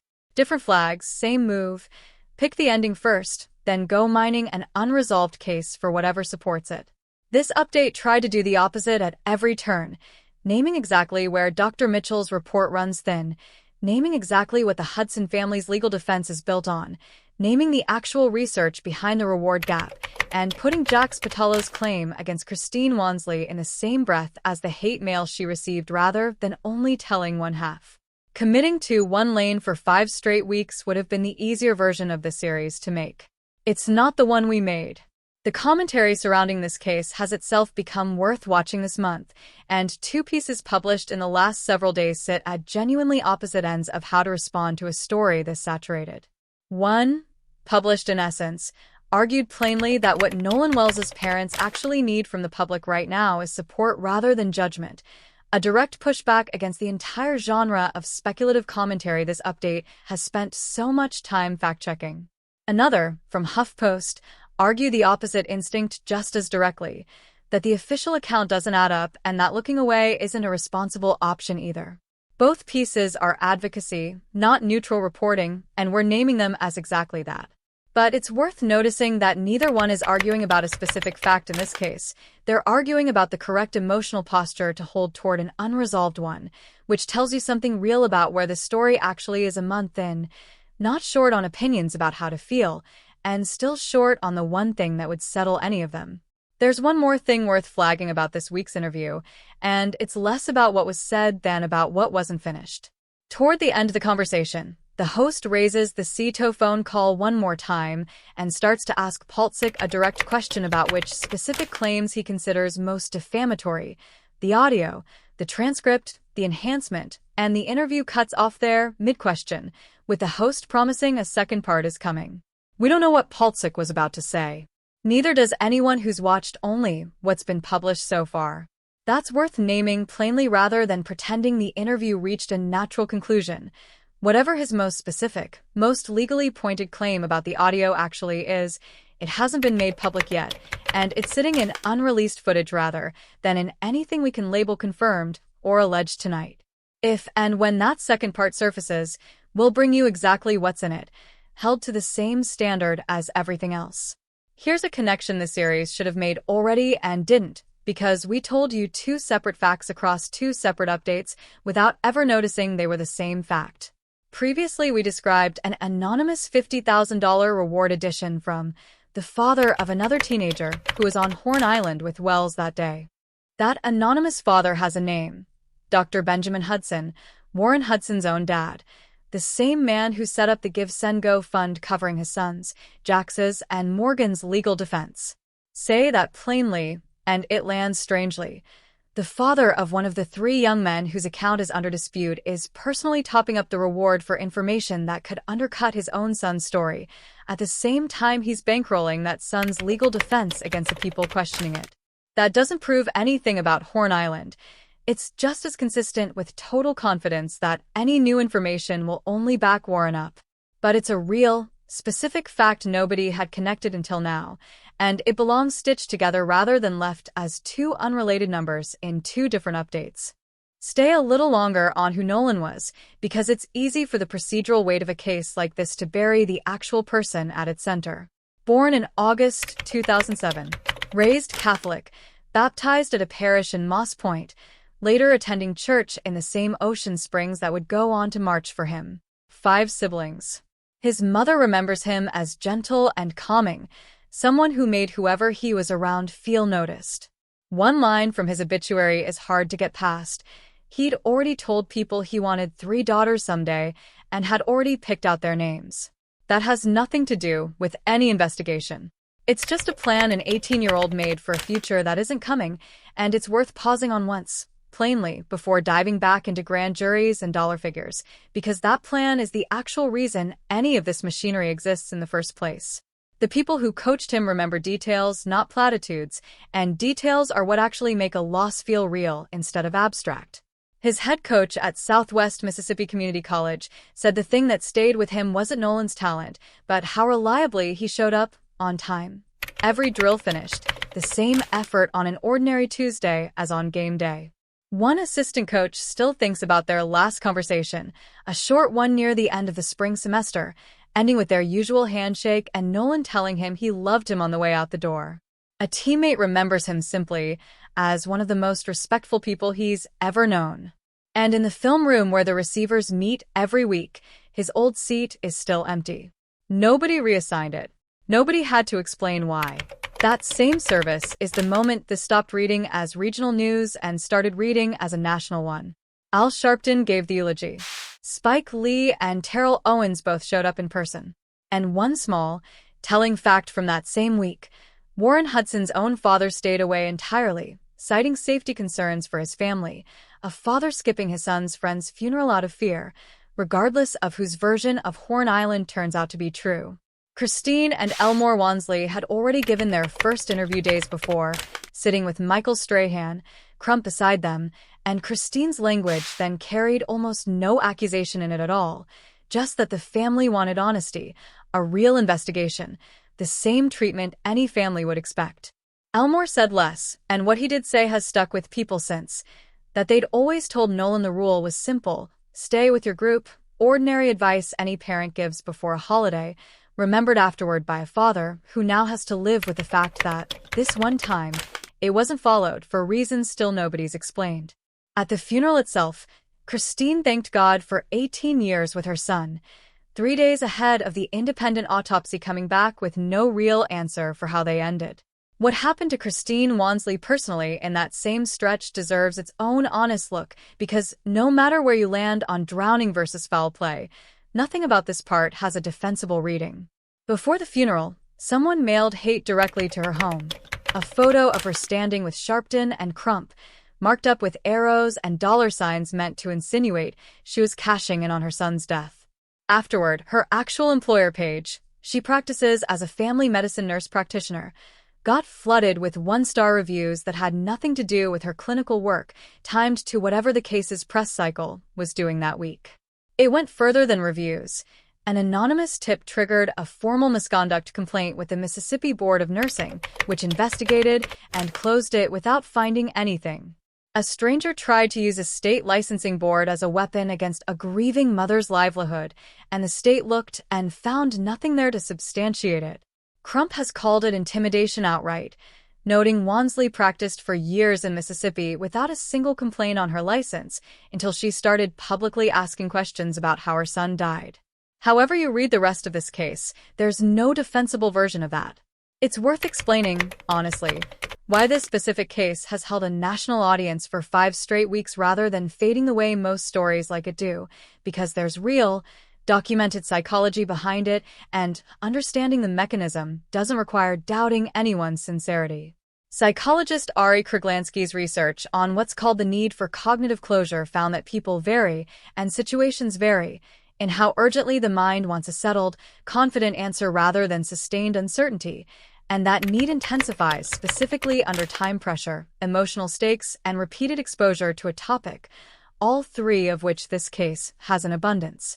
A high need for closure doesn't just make someone want an answer. Kruglansky's research found it actually changes how people process new evidence. Once someone is locked onto a preferred explanation, they become measurably less likely to seek out or fairly weigh information that complicates it, and measurably more likely to seize on whatever confirms it, simply to end the discomfort of not knowing. That's not a flaw specific to anyone following this case. It's the same mechanism sitting underneath the confirmation bias research we've cited before, but pointed at a slightly different target, not which interpretation feels right, but how badly do I need this to be over? And this case, sitting open for 5 weeks with a sealed autopsy and no grand jury date, is close to engineered to produce exactly that kind of discomfort in anyone paying attention to it. It's worth knowing, too, exactly who has been publicly saying no evidence of foul play since the earliest days of this case, because Sheriff John Ledbetter isn't an outside appointee parachuted into a case that outgrew him. He's a fourth-generation Jackson County resident whose own grandfather held the same office in the late 70s and early 80s, who came up through the Pascagoula Police Department over 2 decades before serving as chief deputy and then being appointed sheriff to fill out a predecessor's term. That biography cuts in a specific, complicated direction rather than a simple one. It means Ledbetter has deep, generational roots in the exact community this case has divided, which is precisely the kind of proximity that can either mean he understands Ocean Springs better than any outside investigator ever could, or that he's exactly the kind of locally embedded official Crump's team has implied might be slower to look critically at good Ocean Springs people than a total outsider would be. We don't have evidence supporting the second reading specifically. No confirmed instance of Ledbetter's office mishandling evidence or favoring anyone has surfaced in anything we've reviewed. We're naming his actual background because a sheriff's biography is precisely the kind of context that's easy to skip past in a case this saturated with more dramatic details, and skipping it means judging his public statements without the information you'd need to actually weigh them. Run this case briefly through the actual framework real investigators lean on, rather than the jump straight to a verdict style most commentary about it defaults to. 3 pillars, roughly, means whether someone was physically capable, motive, the why, opportunity, whether someone was actually there in the window, able to act. Opportunity hasn't shrunk so much as it's gotten more specific this week, with 30-odd people in range that afternoon. Narrowing the clock to 5:50 through 7:30 tightens the time frame without meaningfully thinning the crowd of people who could have been nearby. Means, as usual in a case shaped like this one, tells you almost nothing. A loosely supervised holiday gathering full of capable young adults offers means for practically any scenario you could dream up. Motive is where the framework actually goes quiet.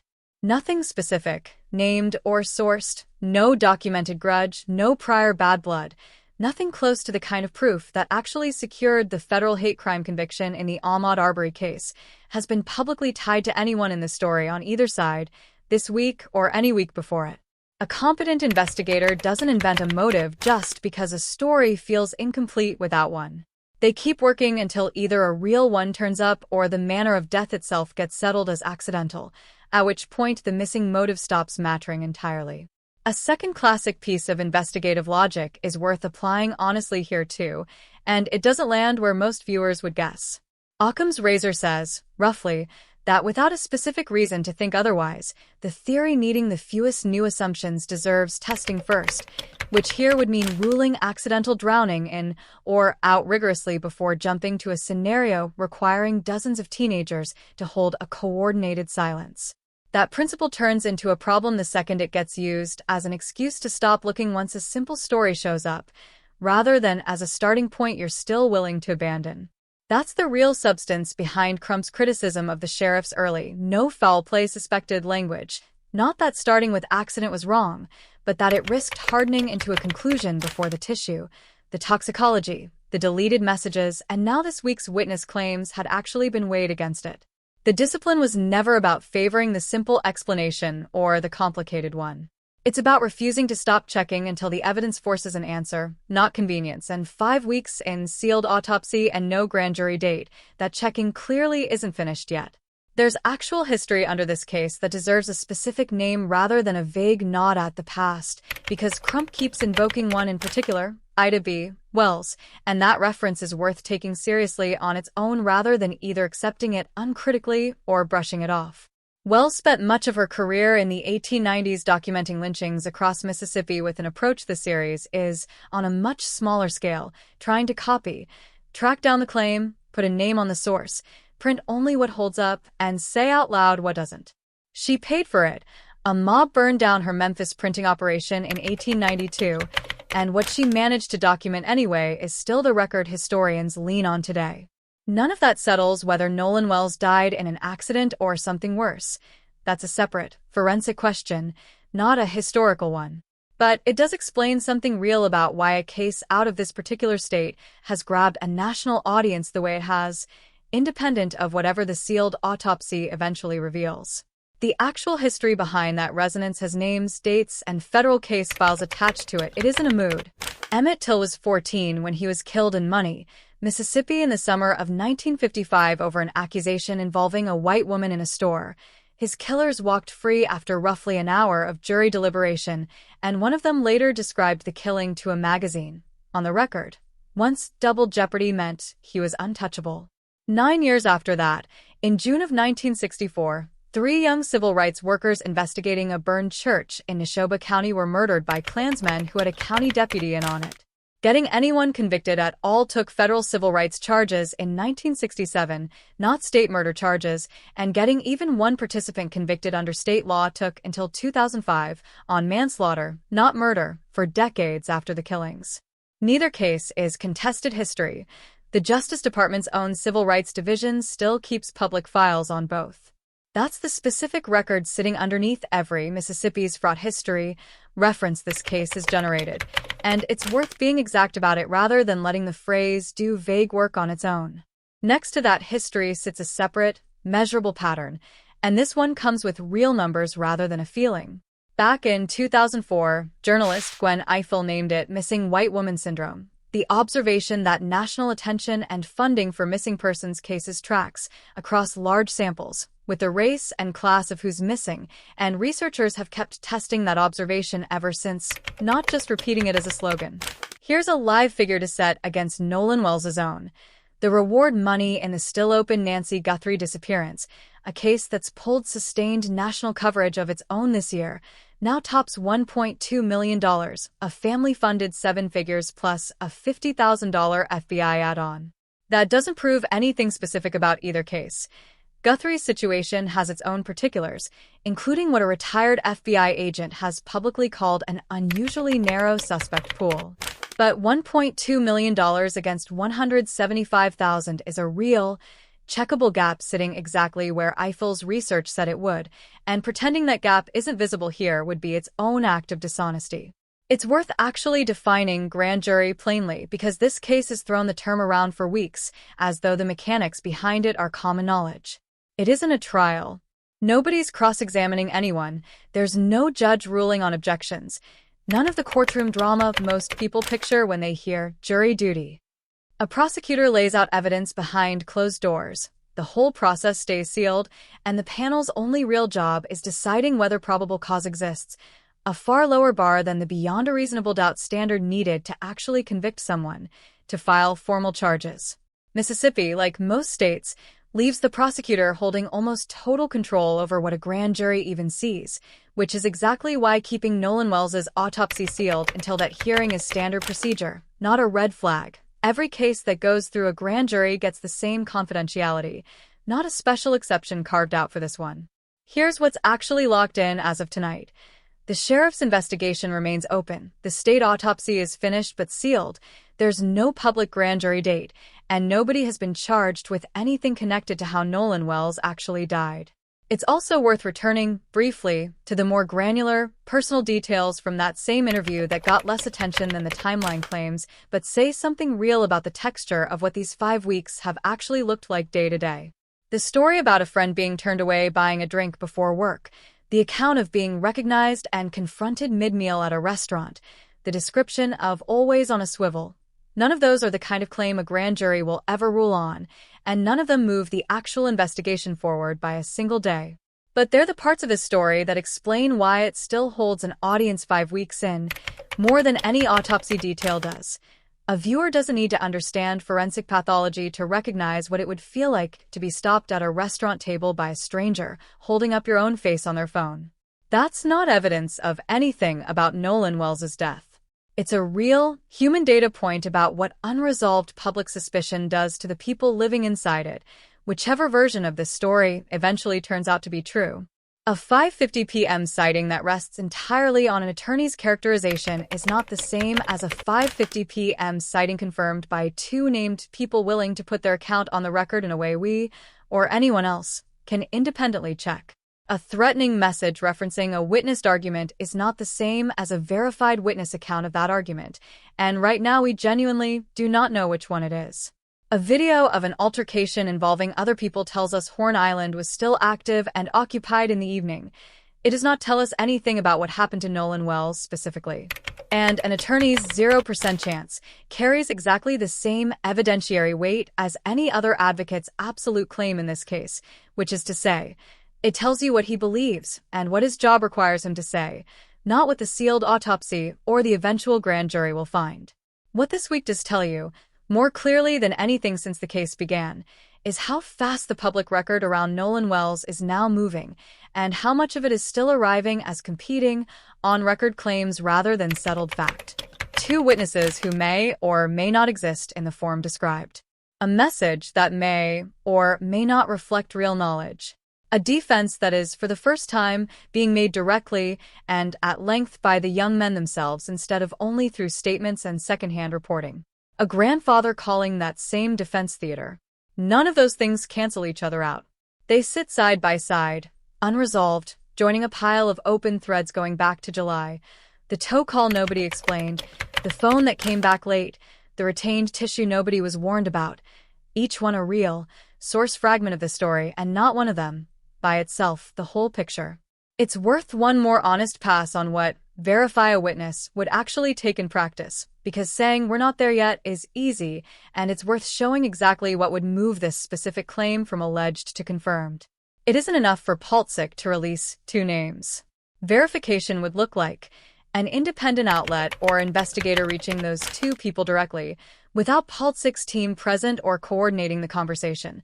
Those two people describing what they saw in enough specific, checkable detail, where they were standing, what Nolan was wearing, who else was nearby, that the account could be cross-referenced against other footage or witness statements from that stretch of the island, and, ideally, some corroboration that doesn't originate from the same legal team that produced the original claim. None of that has happened yet, and none of it is a high bar by the standards of actual journalism or actual police work. It's the baseline. The fact that this case has gone 5 weeks without a single claim from either side clearing that bar tells you less about who's lying and more about how thin the actual verified record in this case still is, underneath everything that's been said about it. It's worth stepping back and naming what this specific week actually changed about the emotional center of gravity in this case, because 5 weeks of coverage had settled into a fairly stable shape before Monday, and this week genuinely disturbed it. For most of July and the first days of August, the sympathetic center of this story sat almost entirely with the Wells family, the funeral, the hate mail, the reward fund, the independent autopsy. Warren, Jax, and Morgan existed mostly as names attached to an unresolved boat departure, filtered through Warren's earlier, shorter interviews. This week gave them, for the first time, a real, sustained, first-person account of their own fear, restaurant confrontations, a friend denied a drink before work, a defamation attorney with an actual national resume standing beside them.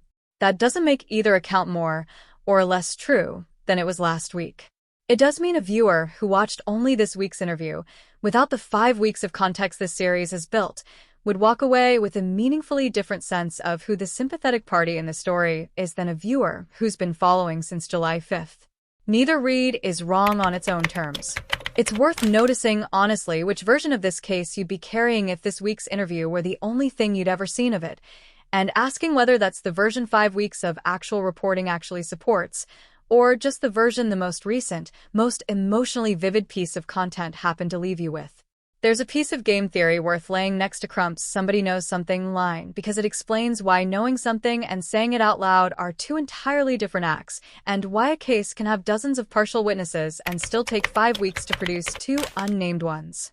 Economists studying collective silence describe something close to a coordination problem. If everyone who knows a piece of the truth would come forward at once, the The social cost to any single person would be small, spread across a crowd. But nobody moves first, because moving first means absorbing the full cost alone, the confrontation, the local backlash, the possibility of being wrong, while everyone else waits to see what happens to you before deciding whether it's safe to follow. That's not a flaw specific to Ocean Springs. It's the same basic structure behind why witnesses to a crime often stay quiet until one person breaks first, and why a reward fund and a defense attorney's public assurances of confidentiality are both, in their own way, attempts to engineer exactly that first mover, to make it cheap enough or safe enough for one person to go first so the rest of the room doesn't have to bear that cost alone. If this week's two witnesses are real, whatever got them to go first, the reward, a relationship with Paltzik's team, simple conscience, broke that exact logjam for the first time in 5 weeks. If they're not, the logjam is still fully intact. It's worth saying plainly that this asymmetry cuts against the family side too, in a different place, and fairness means naming both directions rather than only one, especially in a week where it would be easy to let one direction do all the work. The alleged threatening message referencing a witnessed argument, "Me and my husband saw you arguing with Nolan," is, if anything, even further from named and verifiable than Paltzik's two witnesses. Nobody has published it in full. Nobody has confirmed who sent it, who received it, or whether it's been authenticated as genuine rather than fabricated by someone hoping to frighten a specific person into believing they'd been caught. Both of this week's central new claims, the witnesses and the message, sit in roughly the same unverified place, just aimed in opposite directions. Treating one as more suspect than the other simply because of which side it appears to help would be exactly the kind of asymmetry this update is trying to avoid. It's worth naming, finally, the specific asymmetry running through every single claim this update has weighed tonight, because it's the thing that makes fair coverage of this case genuinely hard rather than just tedious. The family side of this case has, by necessity, made its claims through named doctors, named forensic pathologists, and a named independent medical examiner. Dr. Mitchell's report has a signature on it, his credentials attached, his limitations disclosed. The friend side, this week, made its most significant new claim through two people nobody has named at all.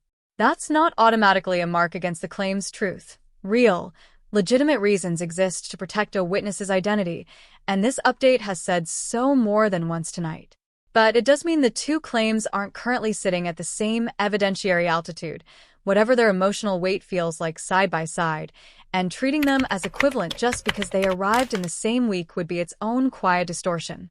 It's worth being specific, too, about what actually separates a credible new lead from a compelling one, because this case has generated plenty of the second kind and comparatively little of the first, and the distinction matters more this week than most. A compelling lead makes emotional sense. It fits the shape of the story you already suspected, resolves tension, gives you somewhere to direct your attention. A credible lead survives contact with someone trying to disprove it, a name that holds up when checked against phone records, a timestamp that matches independently gathered footage, a signature on a statement that can be subpoenaed and cross-examined. This week's two witnesses are, right now, purely compelling. They fit neatly into exactly the gap this case has been missing for a month. Whether they're also credible depends entirely on facts nobody outside Paltzik's team currently has access to.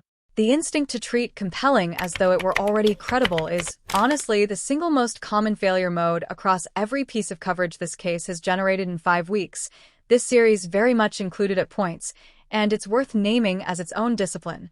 Feeling like a piece of information resolves the story is not evidence that it does. It's worth naming plainly, too, the actual audience Officer Tatum's platform reaches, because a YouTube interview undersells the scale of where this week's central claims were actually delivered. Brandon Tatum built a following in the millions as a former police officer turned conservative commentator, and his channel has functioned, across this case specifically, as close to the only recurring venue where Warren Hudson, Jax Pitalo, and Morgan Seymour have spoken at length in their own words. That matters for a reason beyond ideology.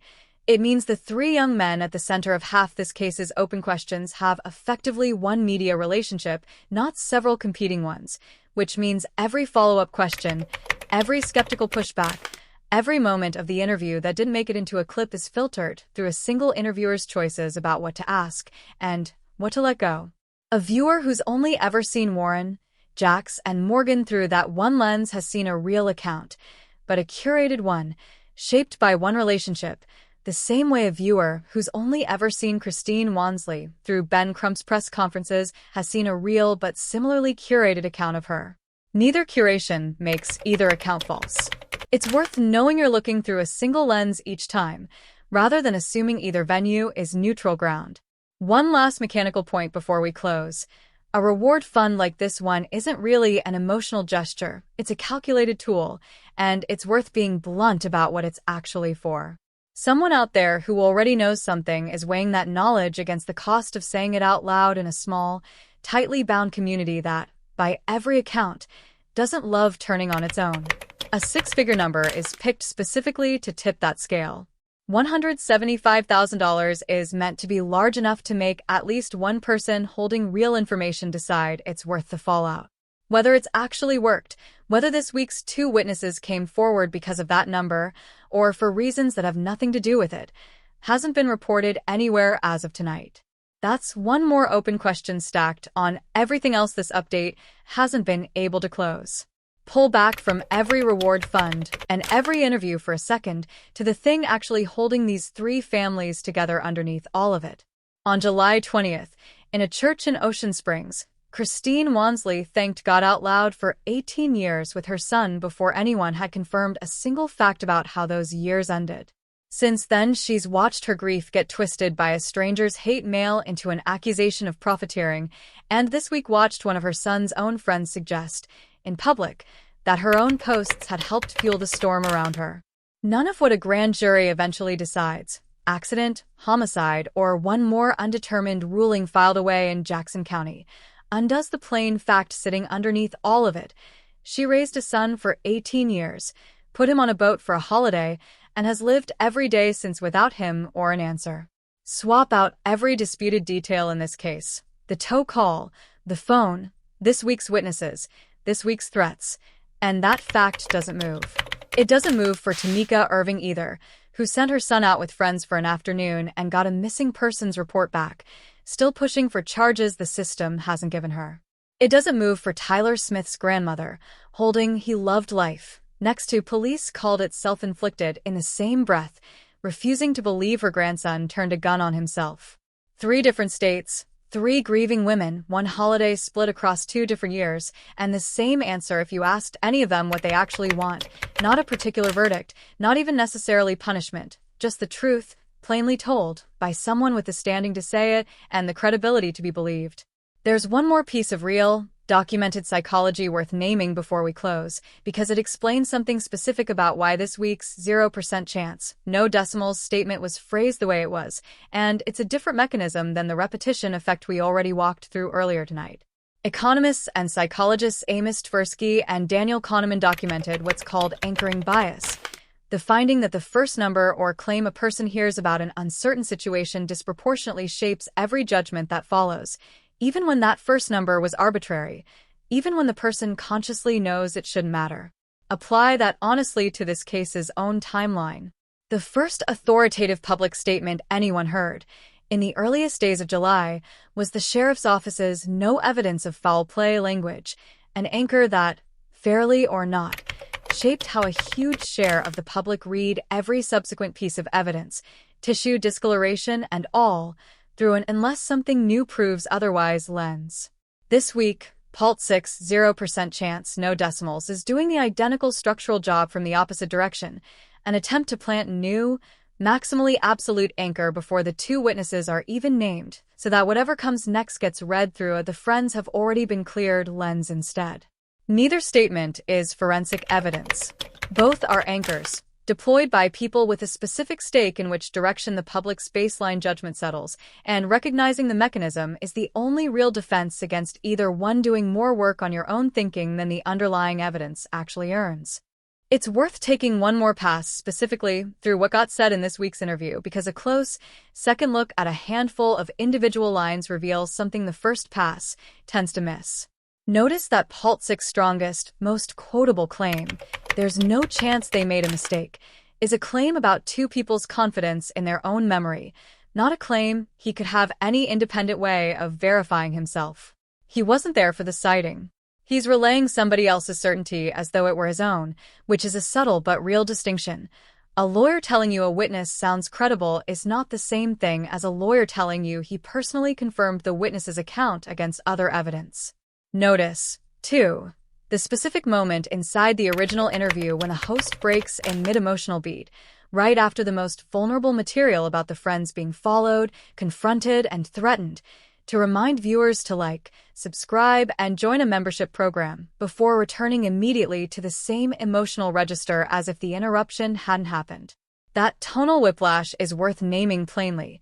A monetization prompt inserted directly inside a young man's account of being told he'd be killed is a genuinely strange sequence to sit through, regardless of which side of this case you're on, and it says something real about the economics underneath every piece of content in this entire story, this one included. If there's a single sentence worth carrying out of an update this dense, it's this one. 5 weeks of national attention, 2 independent autopsies, 60 witness interviews, 3 federal prosecutions, a 22-page volunteer investigative report, and now a full on-camera defense from the 3 young men themselves have produced an enormous amount of documented activity and not one confirmed answer to the question this case started with. That's not a failure of this series, of the sheriff's office, of Ben Crump, or of anyone quoted tonight. It's what an honestly reported, genuinely unresolved case actually looks like from the inside, as opposed to how it gets flattened once it's been cut down to a headline or a 30-second clip. Here's exactly what to actually watch for next, concretely, rather than a vague promise that we'll keep covering this, because naming the specific triggers is more useful to you than another general assurance. Watch for whether Bryce Chestnut's court appearance today produces any new detail beyond what's already on the record about the gun he says he handed to Tyler Smith. Watch for whether Officer Tatum's promised second part of this week's interview actually names the 2 witnesses, or produces anything closer to a document than an attorney's characterization. Watch for a grand jury date in Jackson County. None exists as of this recording, and the moment one is set, it becomes the single most important date on this entire case's calendar. Watch for whether either of the 2 very fine, upstanding members of the Ocean Springs community ever goes on the record under their own name, because that single event would do more to move this specific week's central claim from alleged to confirmed than anything else currently in play. And watch for whether the oceanic tide analysis Crump's team announced weeks ago ever actually produces a named finding, because a promised expert report that never materializes is its own kind of answer, even if nobody frames it that way out loud. Here's the honest inventory of where this specific week leaves things, stated once, plainly before we go. New. An attorney-relayed claim placing Nolan Wells alive and recognized at 5:50 p.m., unconfirmed by any named source. New. A claim narrowing the other end of that window to 7:30 p.m., equally unconfirmed. New. An alleged threatening message invoking a witnessed argument nobody has verified. New. 3 federal threat prosecutions against strangers with no real connection to this case. New. The friends' first extended, on-camera defense of themselves, delivered directly rather than through statements. New. A grandfather calling that same defense theater. New. Ben Crump's one-word dismissal of the attorney behind it. New. A name, Dr. Benjamin Hudson, attached to a reward fund contribution that had been anonymous in everything this series had told you before tonight. Unchanged. No arrest. No charges connected to Nolan Wells' death itself, no public autopsy findings, no grand jury date, and the same core, 5-week-old question this case has circled since the beginning: why an 18-year-old with no way off a barrier island except by boat ended up without his phone, without a clean account of exactly when he was last seen, and dead in the water 2 days later. Point this same research at the investigators for a second, not just at the audience, because it's arguably the more worrying application of it. Studies on confirmation bias done specifically on police officers and legal professionals, not just ordinary observers, show that once someone in that role settles on an early read of guilt or innocence, they don't just interpret gray area evidence to match it. They actively dig harder for evidence supporting that early read than for evidence that might undercut it, instead of digging evenly across the whole case the way good procedure demands. Apply that here, and it cuts uncomfortably in both directions at once. If investigators quietly settled on probably an accident early, this research says they'd chase a lead like this week's two witnesses with noticeably less energy than they'd bring to confirming a drowning. If they'd quietly settled on something happened here, the same bias would tilt them toward overcrediting exactly the kind of unverified claim Paltzik raised this week. Neither is an accusation against Sheriff Ledbetter's department specifically. Nothing here suggests either bias is actually at work in this case. It's simply why the empty motive slot matters as much to the people running the investigation as it does to anyone watching from a phone, and why testing every lead evenly, not just the ones that confirm a hunch, counts for more here than almost anywhere else in the process. One last accounting of scale before we move to the close, because numbers this large are easy to read past without actually registering. This single week's news touched three separate court systems: Dallas County, Fayette County in Kentucky, and the Federal Southern District of Mississippi. It touched two separate branches of law enforcement, a county sheriff's office and the FBI. It touched three named federal defendants living in three states that have nothing geographically to do with Mississippi. It touched at least four attorneys speaking on the record: Paltzik, Cox, Crump, and Latino on Bart Edmiston's behalf, plus a sitting district attorney, a sitting judge, and a sitting governor, all weighing in publicly within the same 7 days. That's the actual footprint of what looks, on the surface, like one interview and a few follow-up headlines. A missing persons case that started with a single Facebook post asking for help finding an 18-year-old has, 5 weeks later, pulled in enough institutional machinery to rival a case that's already gone to trial, and it still hasn't produced a single charge connected to how Nolan Wells actually died. One correction is worth repeating for anyone catching the series for the first time this week, since it undercuts a framing nearly every piece of coverage on this case has leaned on since July, this series included at points. The shorthand is always Nolan, the only black teenager in an otherwise all-white friend group. CNN's own reporting complicates that.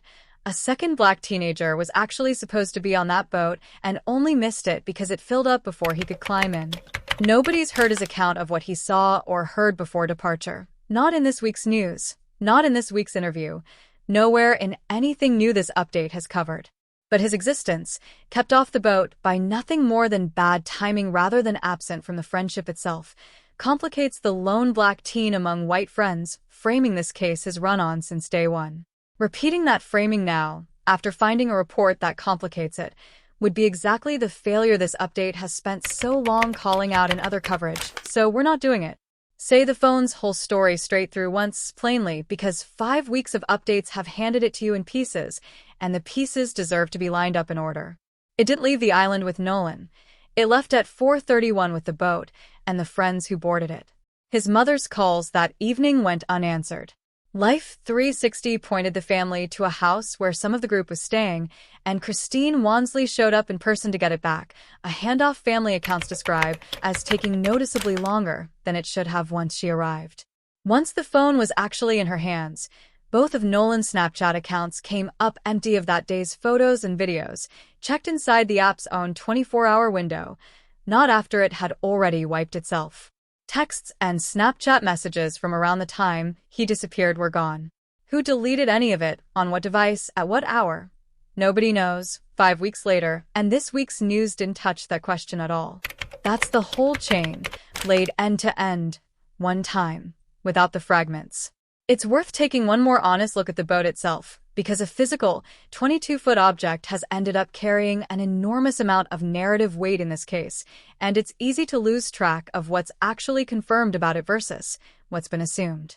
The Triton TRX is a 2022 model vessel, GPS-tracked, and per that tracking data it left Horn Island at 4:31 p.m. and returned to a residence in Biloxi. Specific, checkable facts, not estimates. What isn't confirmed, and what this week's news didn't resolve either, is precisely how many people were aboard it at any given moment that afternoon, whether everyone who boarded at 4:31 had boarded together or in separate trips earlier in the day, or whether the bilge pump failure described in the sea tow call reflected a problem that had been developing for hours, or one that surfaced suddenly right before the call was placed. Those are mechanical, almost boring questions next to witness sightings and threat prosecutions, but they're exactly the kind of granular, unglamorous detail that an actual marine mechanics inspection of that boat, if one has been done, and we haven't found public confirmation that it has, could settle definitively in a way no witness account ever could. A boat either had a genuine, verifiable mechanical failure that afternoon or it didn't, and that's a physical fact sitting somewhere in an inspection report, not a matter of competing testimony. It's worth saying, too, that the version of this update you just watched is itself a snapshot, not a final word, and that's true in a way that matters more this week than most. Everything in tonight's script, the witness claims, the threat cases, the interview breakdown, the case comparisons, reflects what's confirmed and alleged as of this specific recording in the second week of August. A named witness could surface tomorrow. Part 2 of this week's interview could answer the exact question it cut off on. Chestnut's hearing today could produce a detail that changes how the Tyler Smith comparison reads. A grand jury date could be announced before this video finishes rendering. None of that is a criticism of anything said here tonight. It's simply what it means to cover a case this fast-moving with this much honesty about what's still unsettled, rather than waiting for a tidy ending that this case, 5 weeks in, still hasn't offered anyone. There's a version of this case, worth naming honestly before we close, where every single thread this update has walked through tonight resolves in the most boring possible direction. The two witnesses turn out to be real and accurate. The message turns out to be a genuine tip rather than a threat. The altercation video turns out to have nothing to do with Nolan at all. And the eventual grand jury reviews a completed autopsy and a completed toxicology screen and declines to charge anyone. Because the honest medical and legal conclusion, after everything, really is an accident on a crowded island where a strong swimmer ran into circumstances nobody could have predicted. That version is entirely consistent with everything confirmed in this update tonight. There's also a version where one or more of these threads breaks open into something that finally closes the gap between 4:31 and whenever Nolan Wells was actually last seen, and that version is also entirely consistent with everything confirmed tonight. Holding both of those possibilities as genuinely live at the same time, without letting either one collapse into certainty before the evidence earns it, is the entire discipline this series has tried to model across every update on this case, not because uncertainty is a comfortable place to leave you, but because it's the only honest place to leave you until something changes that fact. There's a broader point worth making about physical evidence generally, in a case that has produced remarkably little of it given how much testimony and speculation it's generated. Across 5 weeks and this many updates, the confirmed physical evidence in this entire case amounts to an audio recording of a tow call, a set of Life 360 and Snapchat location logs that don't match each other, a state autopsy and an independent autopsy, both incomplete in different ways, a boat's GPS track, and now, potentially, a video showing an unrelated altercation. Everything else, the witness accounts, the attorney characterizations, the online debate, tonight's entire rhetorical breakdown of a single interview is testimony, argument, and interpretation layered on top of that comparatively small physical core. That's not a criticism of anyone's account. It's a reminder of how much weight this case's public conversation has been asking a handful of physical artifacts to carry, and how much of what feels, 5 weeks in, like an overwhelming volume of information is actually a small number of hard facts surrounded by an enormous amount of people talking about them. It's worth being honest about one more layer of this case that rarely gets said out loud in coverage built around any single week's headlines. The specific mechanics of how a story like this actually gets built, night after night, by a channel like this one, because that process shapes what you're watching as much as any individual fact does. An update like tonight starts from a pile of raw material, court filings, video clips, competing interviews, attorney statements, that arrives unevenly in fragments over days from outlets with their own editorial priorities and their own audiences.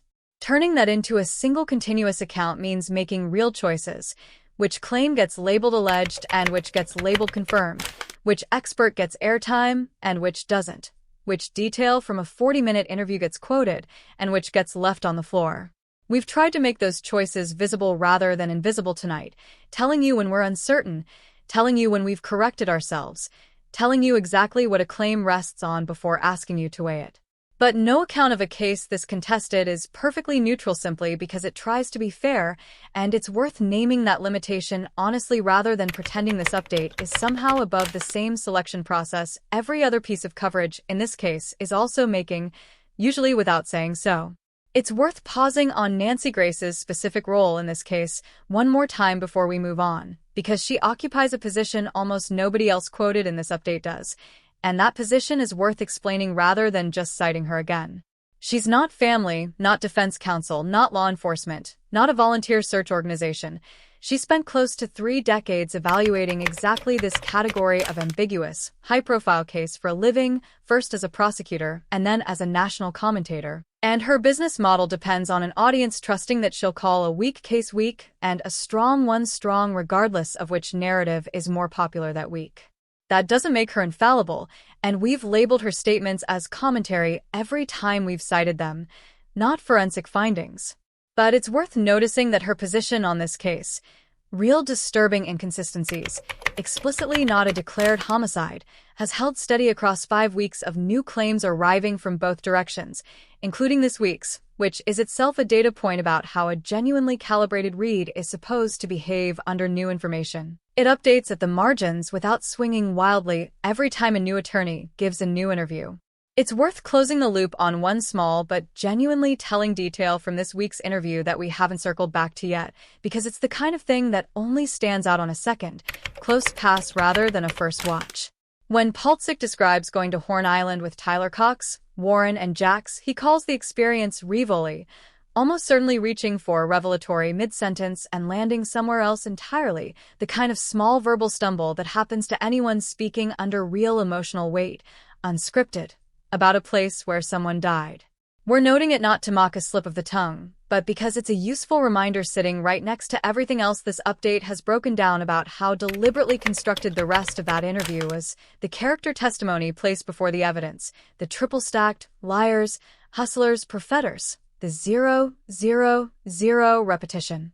A single unscripted stumble in the middle of all that polish is a small, human crack in an otherwise carefully built performance, and it's worth remembering that the same interview can be simultaneously genuine in its emotion and strategic in its construction. Those aren't contradictory, they're just how real advocacy, delivered by real people under real pressure, actually sounds. It's worth naming plainly why this specific week produced this much movement all at once, rather than treating the timing as a coincidence, because there's a fairly mundane explanation sitting underneath it. 5 weeks is close to the natural rhythm at which a case like this actually turns over new material, long enough for a state autopsy to finish and toxicology to clear its backlog, long enough for a new legal team to get up to speed and decide it's ready to go public, long enough for federal prosecutors to build and file 3 separate threat cases, long enough for a volunteer search organization to compile a 22-page report from crowdsourced tips. None of that is coordinated.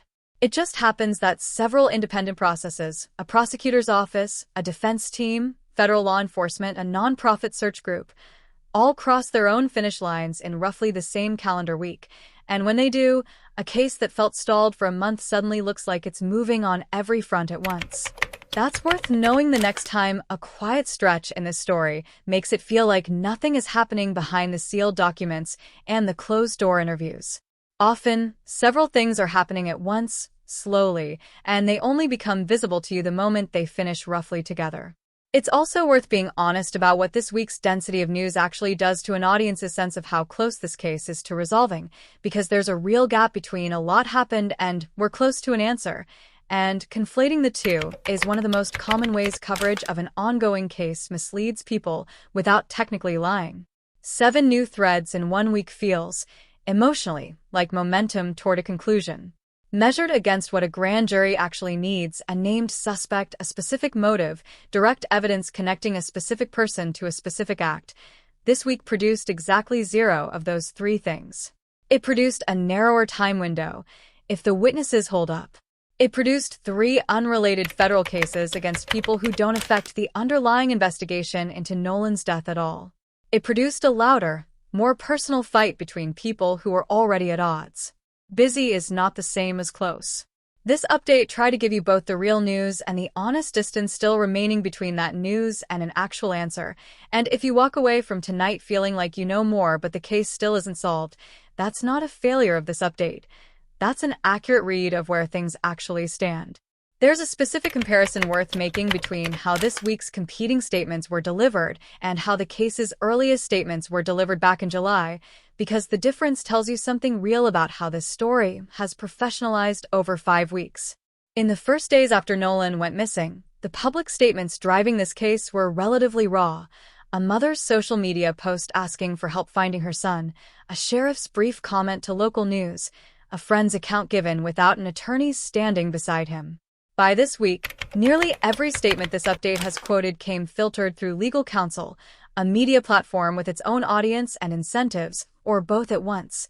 Paltzik speaking for 3 clients on Officer Tatum's platform, Crump responding in a single word calibrated not to give an opposing claim more airtime than necessary, McElrath choosing video over a press conference specifically to control her own framing. That's not a criticism of anyone involved. It's what any case this scrutinized eventually does to the people caught inside it. Everyone learns, fast, that an unfiltered sentence can become a headline by morning.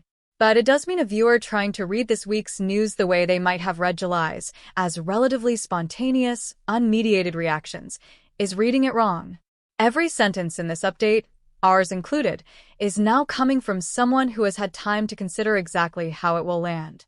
Set that against Jonathan Gilliam and Jennifer Coffindaffer, the 2 retired FBI agents who've both leaned toward accident in their public commentary, and Dr. Carl Wigren, the forensic pathologist who said plainly that no single medical finding can reliably determine whether someone entered water voluntarily or involuntarily, and you have, across this entire 5-week case, 4 credentialed professional voices with no direct financial stake in either family's outcome, landing in genuinely different places on the same public record.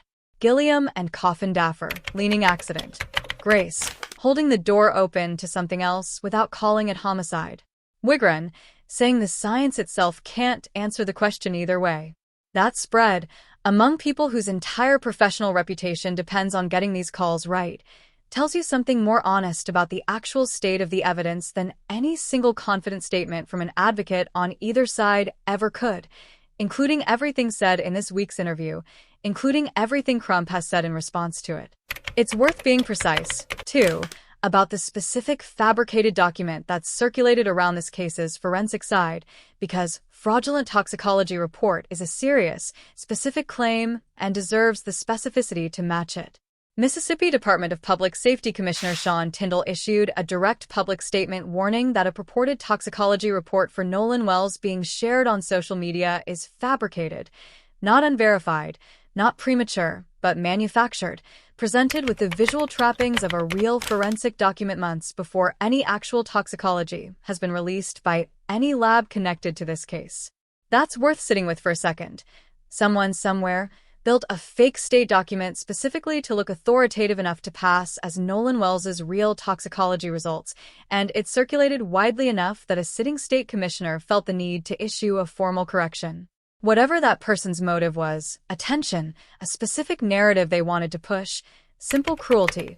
It's as clean an example as this entire case has produced of manufactured evidence doing real damage before anyone with actual authority could correct it. There's a real update worth flagging on the oceanic side of this case, too, even though it amounts to confirming that nothing has actually changed since our last report, which is itself a piece of information, not an absence of one. Crump's team said weeks ago they were working with ocean engineering experts to examine whether the documented tidal pattern around Horn Island on July 4th through 6th genuinely supports a body ending up back near where it was last seen after 41 hours in open water, or whether the recovery location is harder to explain by tide and current alone than the rip current theory implies. As of this recording, we have found no published, named findings from that analysis. That's worth saying plainly rather than letting it quietly drop out of the story. A real, stated line of forensic inquiry that was announced with real specificity weeks ago and has produced nothing publicly checkable since, sitting in the same category as the audio enhancement nobody credential has stood behind. a claim of ongoing work that deserves to be tracked until it actually produces something, not assumed to have quietly resolved itself in either direction.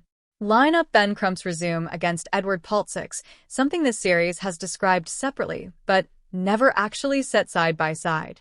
Crump, a 1995 law degree, past president of the National Bar Association, current president of the National Civil Rights Trial Lawyers Association, the lawyer who negotiated 8- and 9-figure settlements for the families of Trayvon Martin, Michael Brown, Breonna Taylor, and George Floyd. Paltzik, a Vanderbilt law degree, close to 20 years focused on First and Second Amendment cases, white-collar defense, and defamation specifically, a working law professor, and the author of a Supreme Court amicus brief, a sitting justice cited by name. Neither resume answers a single question about what happened on Horn Island. What the comparison actually shows is that this case, 5 weeks in, has stopped being a grieving family's lawyer against an overmatched local defense. It's now 2 attorneys with serious, genuinely different national track records, each bringing exactly the specialty their side needs most. That's a real marker of scale, not a neutral detail. This started as one missing 18-year-old on a barrier island in early July, and it no longer resembles that in terms of resources or stakes. Defamation attorney undersells exactly what kind of fight Paltzik's arrival signals, so it's worth spelling out the specific legal fork he's actually here for. Criminal charges need proof beyond a reasonable doubt, the same standard sitting behind the grand jury process already explained tonight. A civil wrongful death claim needs far less, just a preponderance of the evidence, meaning the family's lawyers would only have to convince a jury it's more likely than not, anything past a coin flip, that a specific person's conduct caused Nolan Wells' death. No criminal charges have to exist first or ever for that kind of suit to move forward. Most people already have the reference point for this in their heads without realizing it. O.J. Simpson walked in criminal court under the reasonable doubt standard, then lost a wrongful death judgment in civil court under the lower one. That's precisely the fork Benjamin Hudson's own fundraiser has said it's preparing for. Not only the chance of an arrest, but the separate, real possibility that a civil jury reaches its own verdict even if the criminal side never files a single charge. And it's worth tying that straight back to who's now standing in the room. A lawyer with 2 decades in defamation and constitutional litigation isn't usually the first hire for handling press inquiries. Bringing him in signals the legal strategy has already moved past responding to online claims and into actively bracing for that exact civil fight, defending a wrongful death suit on one side, pursuing the family's own defamation claims on the other. If you've made it this far, here's something practical to actually take with you into whatever version of this story you see clipped, quoted, or reacted to online this week, because the individual claims in this case will keep shifting, but the questions worth asking of any single one of them don't change. First, who is the source by name, and can you find them independent of the person telling you what they said? Paltzik's 2 witnesses fail that test right now, real people, per his account, but not yet named, not yet independently reachable. Second, does the claim come with anything beyond the speaker's own confidence? A document, a recording, a second corroborating source? There's no chance they made a mistake. Doesn't clear that bar on its own. A signed statement or a second named witness would. Third, who benefits from you believing this specific claim, and does that change how much independent verification you'd want before accepting it? An attorney representing 3 clients benefits from 0% chance. A family's advocate benefits from these things don't add up. Neither fact makes either statement false, but it's exactly the reason both deserve the same scrutiny rather than whichever one already matches what you walked in believing. Run any new headline about this case through those 3 questions before you decide what you think it means, and you'll be doing, on your own, roughly what this series tries to do with a research team and 5 weeks of accumulated sourcing behind it. We'll be back the moment the next verifiable piece of this case surfaces, a named witness, a grand jury date, an autopsy release, anything that moves a claim out of the alleged column and into the confirmed one. Until then, that's where this case genuinely stands. Narrower than it was a week ago, and still, in the way that actually matters, unresolved.